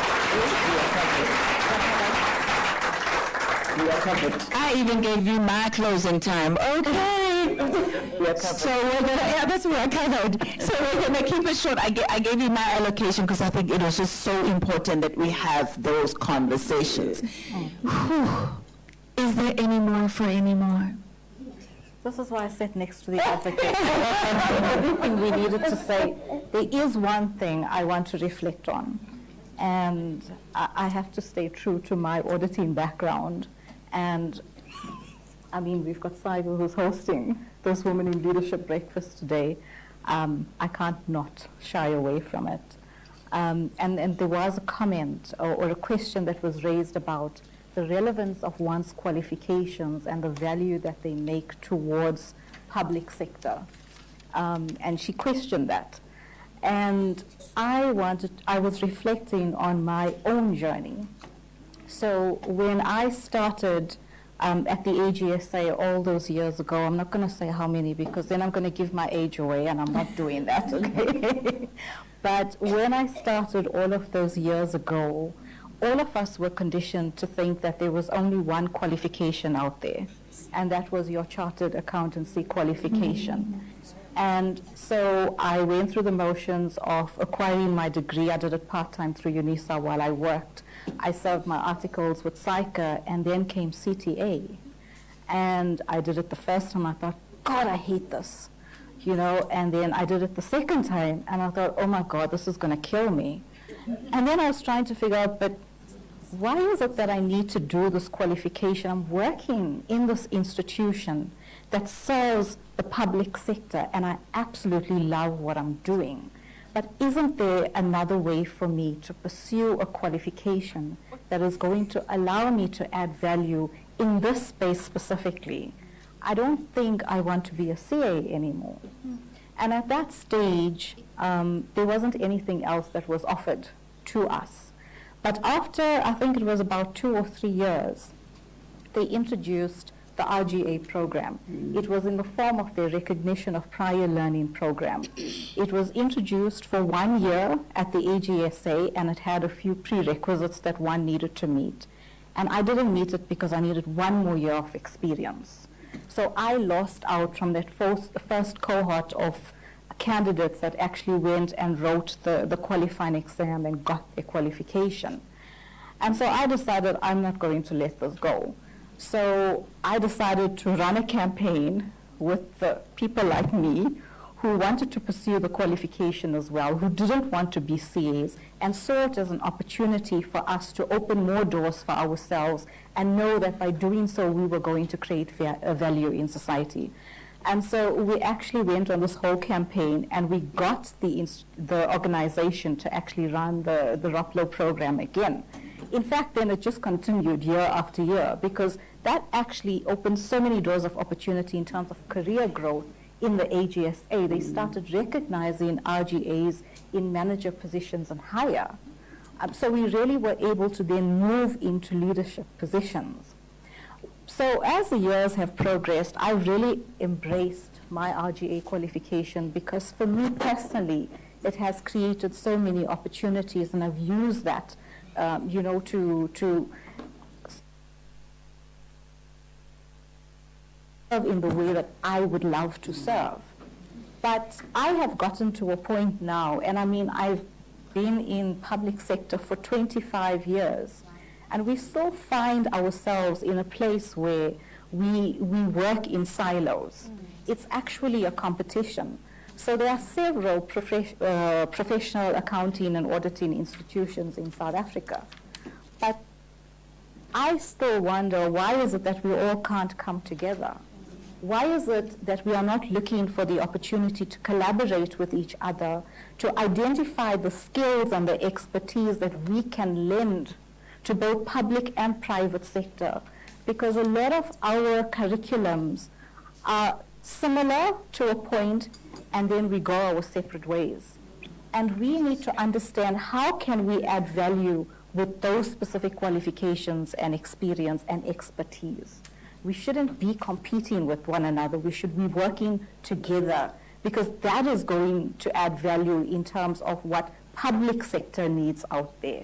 We are delivering on the same thing in different ways, and this is perhaps why when you deal with people in the public sector, they're not necessarily recognizing the qualifications for what it can really do for them and what the value it is that can be added to them. Simply because they don't know why is it that you have a CASA, why you have an RGA, why you have a professional accountant. I know for sure that in terms of the registered government auditor, that public sector auditor qualification is at an NQF level 8, and it is geared specifically towards public sector. But in my experience, I have found that when it comes to trying to find a job, it actually is not part of the minimum qualification requirements or the competency frameworks in public sector. And I ask myself why. It is the same when it comes to looking for work. So now I've transitioned from working for a big institution, and now I have my own company. So I am trying to pursue work in public sector because that's where I can lend my skills and my experience to. But the qualification requirements don't even recognize the RGA qualification. And I'm asking again, why is it that we are not recognizing these qualifications in the public sector when we can add so much of value to it? So here I am with all of the skills and experience to offer towards strengthening governance and building that ethical leadership that we talk about. But yet, I cannot use it because it's not recognized. And for me, I put the challenge out to everyone here today to use your skills and experience and your networks as an opportunity to collaborate and strengthen that voice around what value we can add in terms of the qualifications and the experience that we had. Let's work together. Let's not work in silos, because we're all working towards a common purpose. So if we can band ourselves together, I can promise you that we can make such a major difference in terms of contributing to that good corporate governance principles that we all aspire to, and to have the kind of ethical leadership that we want to see in government institutions. So that is my contribution in terms of the professional thing. There's just two last things I want to say, and then I'm going to stop. The first thing that I wanted to talk about, or the one thing that you didn't necessarily latch onto too much for me, which I wanted to say was, somebody asked about how do you continue to be successful? And for me, based on my life lessons, the first thing that you need to make sure is that you trust yourself, because you've got to do that even when no one else does it. Because you are going to face moments, or based on my experience, you will face moments when nothing makes sense to you. And your path is going to feel very uncertain, and I reflect in terms of my own experience. And people ask me questions about, why did you leave such a stable position after so many years and move to another role? Or why did you now decide to start your company? But I know why I have done it. And I need to stay true to myself. And I know I'm building something real now. And that's the whole thing about power with purpose. The other thing that you need to remember is that authenticity is your power. Oh, yes. Yes. For years, I thought that I had to lead a certain way. Like she said, you got to be louder, you got to be tougher, you got to be more like everyone else. But real leadership doesn't come from mimicking others. It comes from knowing who you are and leading from that truth. And so today, for me, I lead with empathy, and I lead from a lived experience. And that's what connects me to people and purpose. Thank you so much. Thank you. Thank you so much. Doc, plus Batarana, you have homework for us also, so don't forget. I know, but the homework has been served already. So just take a bite on the emotional part and on the homework from Kimanda. I'll try to be quick. I'm seeing how you're watching time. So when I went to negotiate my research leave with my head of school, he asked me, what work are you going to carry and what not? So I said, obviously I'm carrying all my students for supervision. I'm not leaving one. I'll go with them on leave, and then I'll come back with them for a whole 3 months. I'll go and live with them and come with them. And then I said to him, I will also, because when I'm not sitting in the classroom and not doing research, I serve on some of these committees. One of them is the one that creates the cappuccino at the university, where you have, you see how the cappuccino is that Dr. Naledi Pandu was alluding to. So that is the Staffing and Promotions Committee, where the people's futures, ranks and everything are decided. So that's the committee where I sit in. So I said to my head of school, I'm going to continue with all of those meetings. I'm going to continue with that. Pack everything else, but that one I'm going to continue because we cannot afford not to have a representative there as a school. So speaking about being emotional, and I don't know how we can separate like the stress that we go through and everything from our emotions, because the work itself is emotional. So in 2019, I got my first job outside of the university, at the University of the Western Cape, as a lecturer. I was just a mere PhD candidate. And I received a letter, a complaint letter via the Vice Chancellor's office coming down to say I'm teaching racist modules. So the letter was 1.5 page. And I responded with 15 pages.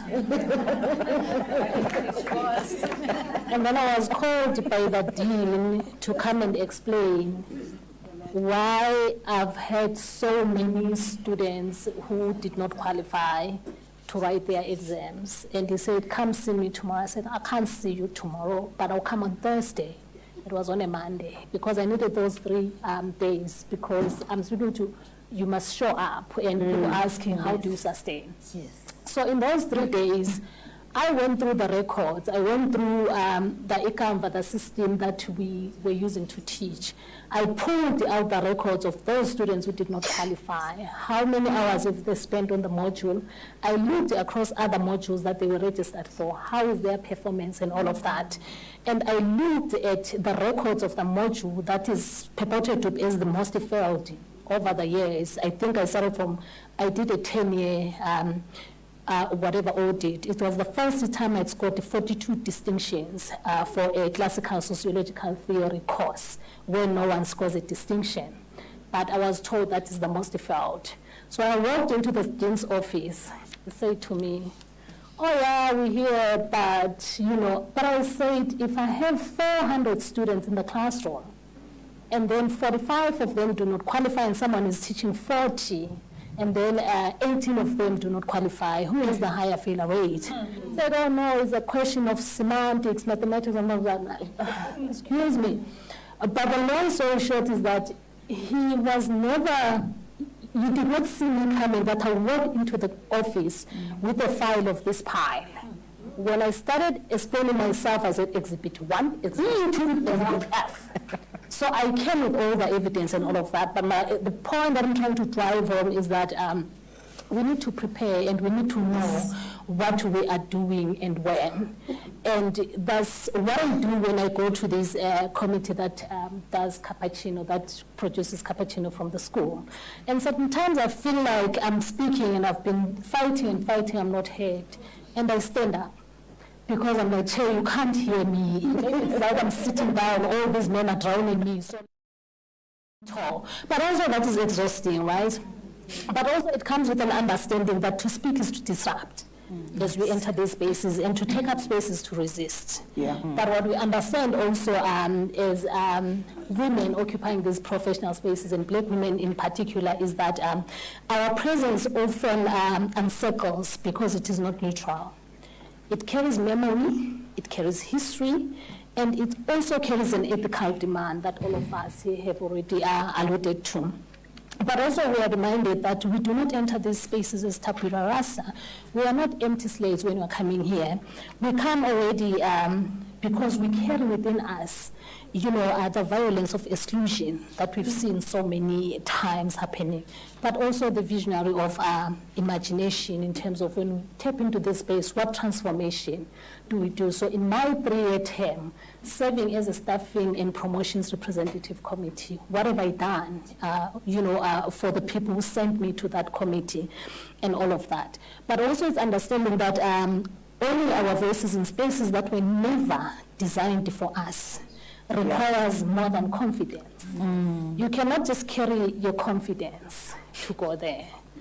And because confidence has earned us nothing, you can't, as a woman, you can't ride on confidence while you're carrying mediocrity, because I'll say, prove it.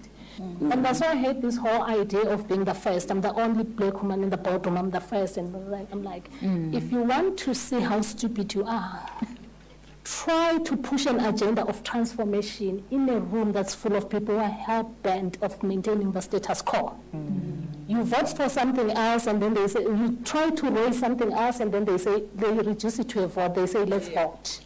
When you start raising your hand and no one else supports you in that motion, that's when you feel what it means to be the only woman or the first person in a boardroom. That is not actually, empowerment, but it's a question of how do you then, build a network of support around yourself. And what is that network of support, does for you? Because what we know is that when our expertise is challenged, we must recognize that the challenge is not always about our ability, but it is often about a discomfort with the authority of our voice. Because when you tap into these spaces, we disrupt, and when you disrupt, then people get taken back. When you push back, especially to the bullies, they don't see it coming. They're like, oh, so you can push back. And all of that because it has been internalized, and we are then forced, to those spaces of relegation so that we can conform. But also what is important for me is that in those moments, really, we need to be grounded in truth. Yeah. And we do not need even to conform to these colonial measures of legitimacy. We do not have to mimic, some of these colonial structures, masculinity, or distance ourselves even from our communities to be seen as credible. So it is more important that, when we occupy these spaces, we build also a network of support. And the reason why we hear these voices of saying women do not support each other, and I think Danai Guruda puts it more succinct on her appreciation speech after the movie, The Black Panther, when she says, we are told as we are growing up that women do not like each other, they fight each other. But also at the same time of us, do we understand the difference between hating each other and projecting the pressures that are coming from the boardroom on each other? Because sometimes you're in the boardroom, you're fighting your structures and all of that, and no one understands what happens behind those closed doors. But it's important that we build a network around ourselves to say, look, this is what I'm going through. And I always say this, not in a bad way per se, but when the storm broke at the University of Cape Town, and Professor Hetty Pageng was going through all of that, I asked myself, the first formal structure of the Black Academic Caucus started at UCT. But I was surprised not to hear, a statement, or see a statement, or hear anyone from that Black Academic Caucus coming out to the space to say, not in our name, not in the name of our own. And then I wondered, what kind of relationship did she create with Black academics within that space? And I asked myself always to say, whenever I'm in a place, who are my allies? Where am I going to cry? Who am I going, to share some of the challenges, and who is even advising me in these spaces? And I think those are very important as we begin to think about, questions of leadership and also progressing in our career and all of that. Thank you.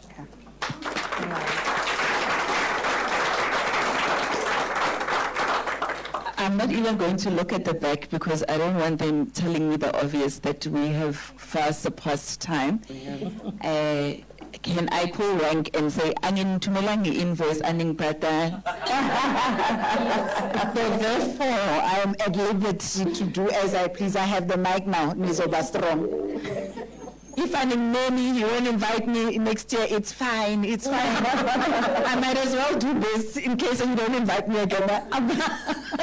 I'm going to close this now. Let's have the last two because I really think this is why we're here, ladies. I mean, we can push to want to close on time, etc., and lose something that's valuable. My desire is that all of us live here with that one thing they'll meditate on the whole week to say, actually, so it might come in the last speaker. Please bear with us. We'll go and break for refreshments thereafter, but let's hear the last two. I think it's so important, and I don't want to rush, and I don't want to put pressure. So, yeah, please. Thank you. Okay, so I'll try to be brief as well. So I'm just going to address probably two or three, but in the generic manner. So I'm not going to just answer specifically, but I will try to consolidate.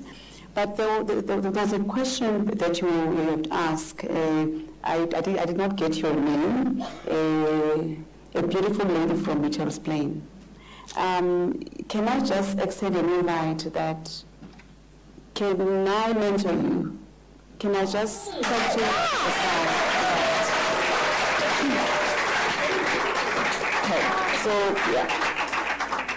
And there was a question that was asked about, and also the PP has addressed it around women being emotional. I just want to leave you with one fact. In terms of neuroscience,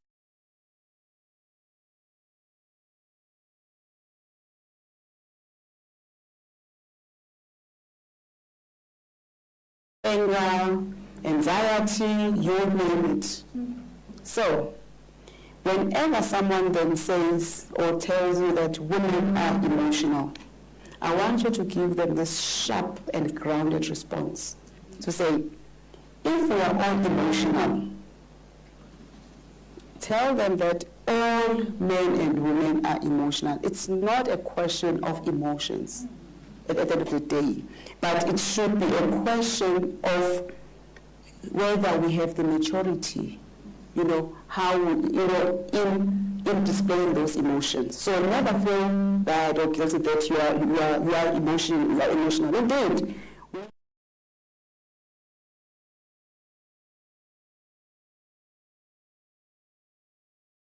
emotional intelligence will be then how then you portray or you display those emotions. But never ever feel inferior. Then the second one that I just want to touch on, and probably that's going to be my parting shot. As a leader, everyone is born with a spirit of leadership. But it's through the experiences, your journey, that you unlock, that spirit of leadership. And for me, there are two things that I just want to leave you with. It's around being authentic, being an authentic leader. Because once you embrace who you are, who Ayanda is as a leader, you are not going to be any under pressure to mimic anyone.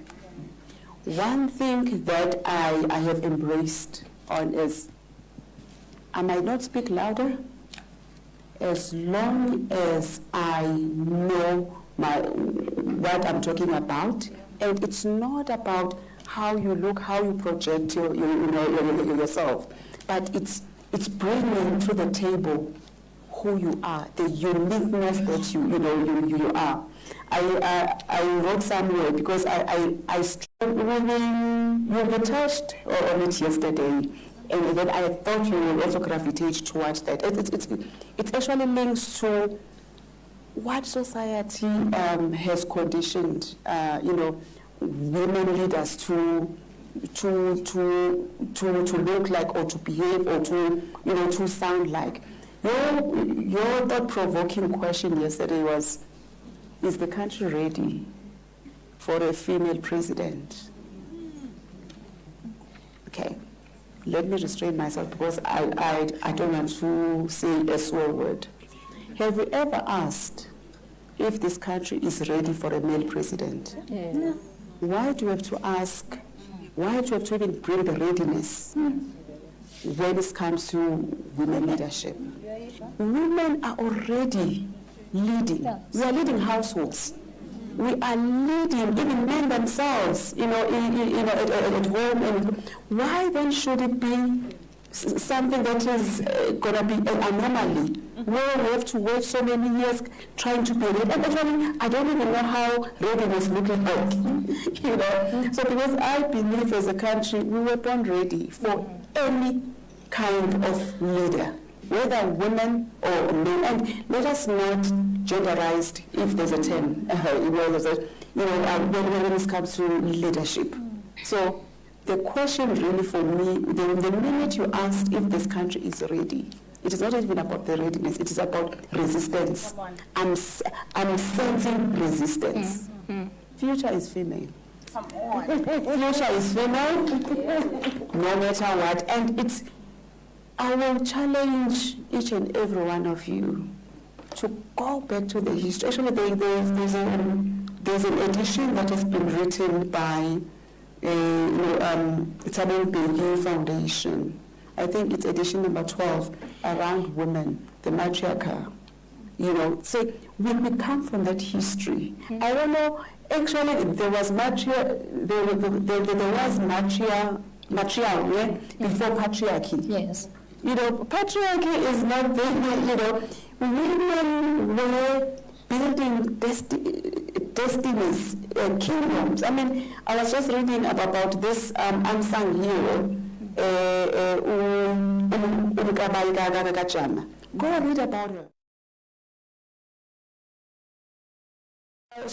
Actually, it was that woman, built that kingdom. So, but we are celebrating, Shaga. So, this country will never be ready because it has always been ready. So let us, not fool ourselves that we need to wait for another year. So we might have touched on gender equality.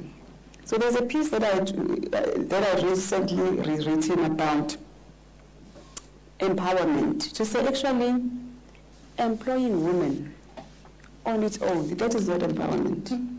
I think we need to be intentional where we shift presence to power.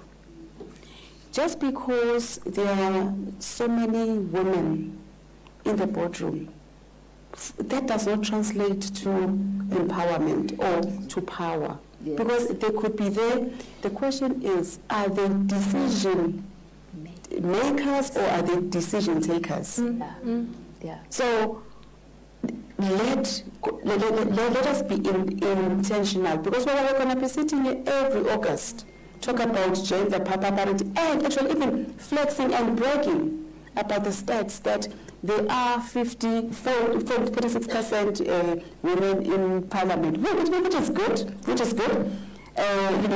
are 25% women in boardrooms or in senior leadership, but do we take a deep dive and see whether they have power? Yeah.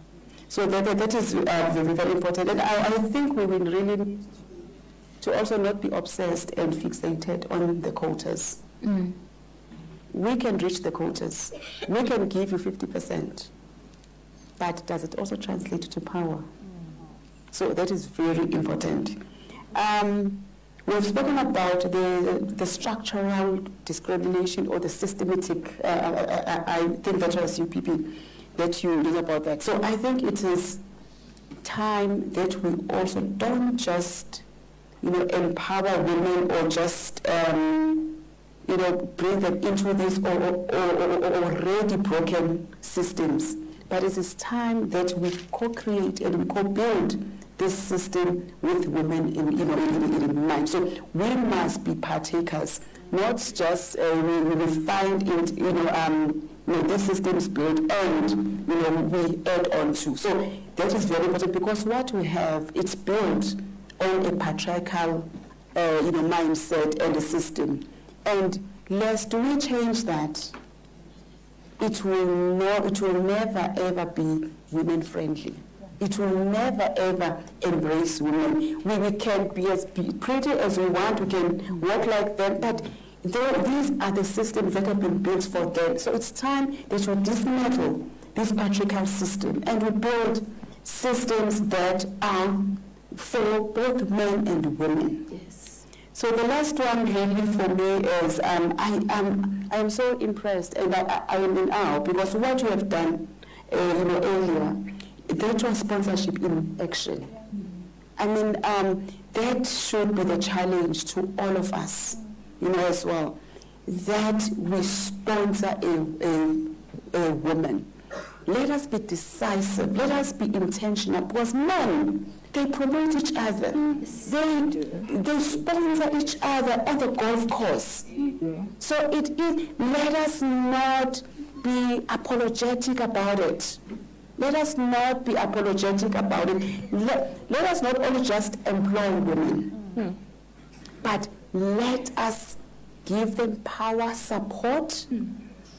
And lastly, you always saying, you probed on something to say, why are we always talking about women empowerment? Is it enough? Is it still necessary?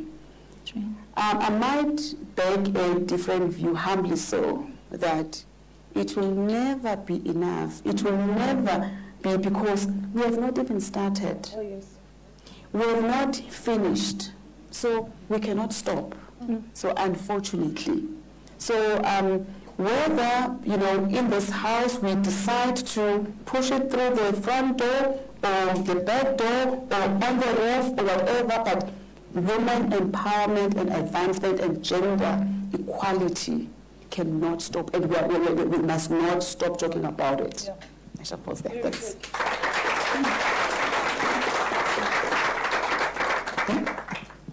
Thank you.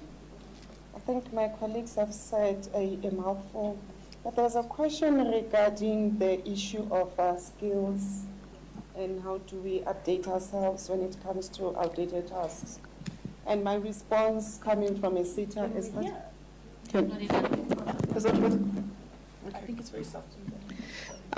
My response coming from a sitter is that the future needs multidisciplinary skills.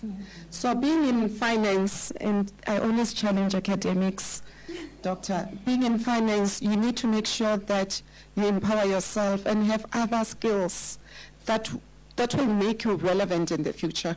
Because if you look at the future of work report that is produced by the World Economic Forum, occupations such as being an accountant will not be relevant in the future.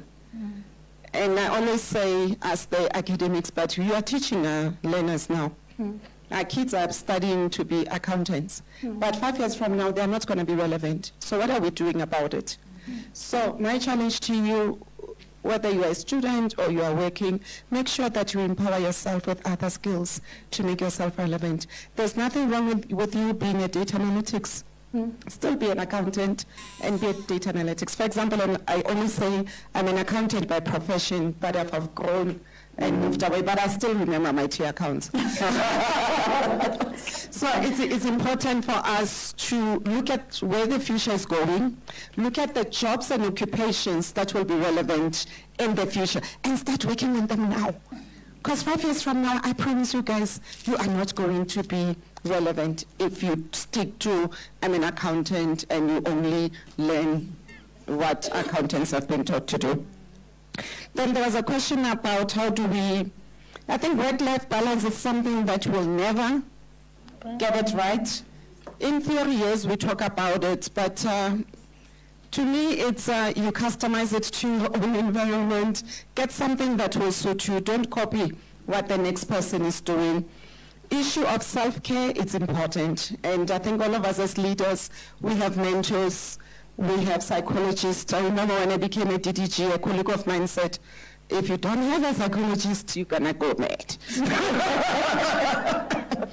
So you have a psychologist, you have a mentor, you have a person that you can just vent out at the end of the day. So self-care is important. And like self-care in yourself, mental health. Most of the ladies here, they're talking about meditation. I always wake up in the morning, meditate, do yoga. Just have my me time in the morning and plan my day before I even answer my phone. As a result, I don't like people who call me before 9. I don't check my messages. I do nothing.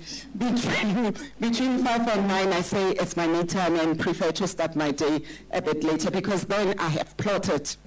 I know what I'm going to do. I've prioritized my tasks. So it's important. Be selfish about it.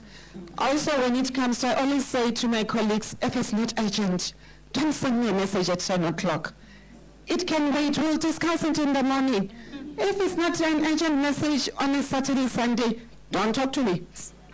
I want to rest. I want to switch off from work. Then we'll do whatever that needs to be done on Monday. Because I know there are supervisors where, I used to have a supervisor when we wake up in the morning, there are 10 messages, so read your day. Your day is messed up when you work with people like that. But again, I want us to start talking more about ourselves. How do you treat others? Issue of respect. How do you treat the lady who cleans in the office? How do you treat the lady who's going to clean? Oh, yes. Yeah. Now, in my previous life, because I was at DDG Corporate Services, the cleaning ladies will come and complain to say, your office is not dirty, but there were people who will throw crumbs and stuff on the carpets. And literally, they had to vacuum those offices every single day because the occupants of the offices are making them feel that they are cleaners. So again, we create some of the problems. You want to be promoted, but you're looking down on others. How do you treat the lady who's assisting you at home with the kids? You expect her to be there at 6 for you to go to work, but have you ever thought about what she goes through? Who is she leaving her kids with? To be at your place at 6. How many buses and taxis is she taking to get to your place? So I think, guys, we also need to be more inward looking and look at what is it that we are doing. What is our role? Look at our societies, look at our communities. We need to start talking about future leaders. Do we have future leaders? Are we empowering them now in our societies? Because issues of values, I always say, when it comes to values and morals in South Africa, there's a serious challenge. We are mothers, but we are not talking about it. So I'm going to leave you with these words. I think it's a quote from Oprah where she says, always try and surround yourself with people who will make your glass full. Oh yes. Not empty. Yes. So I point where if you've got negative energy, now I block you or I don't call me. I'm very selfish. I'm very selfish. If you're going to call me and complain every day, you're off. Be in charge of your life and on your space. Thank you. All right, guys, I feel like that round of applause is a hungry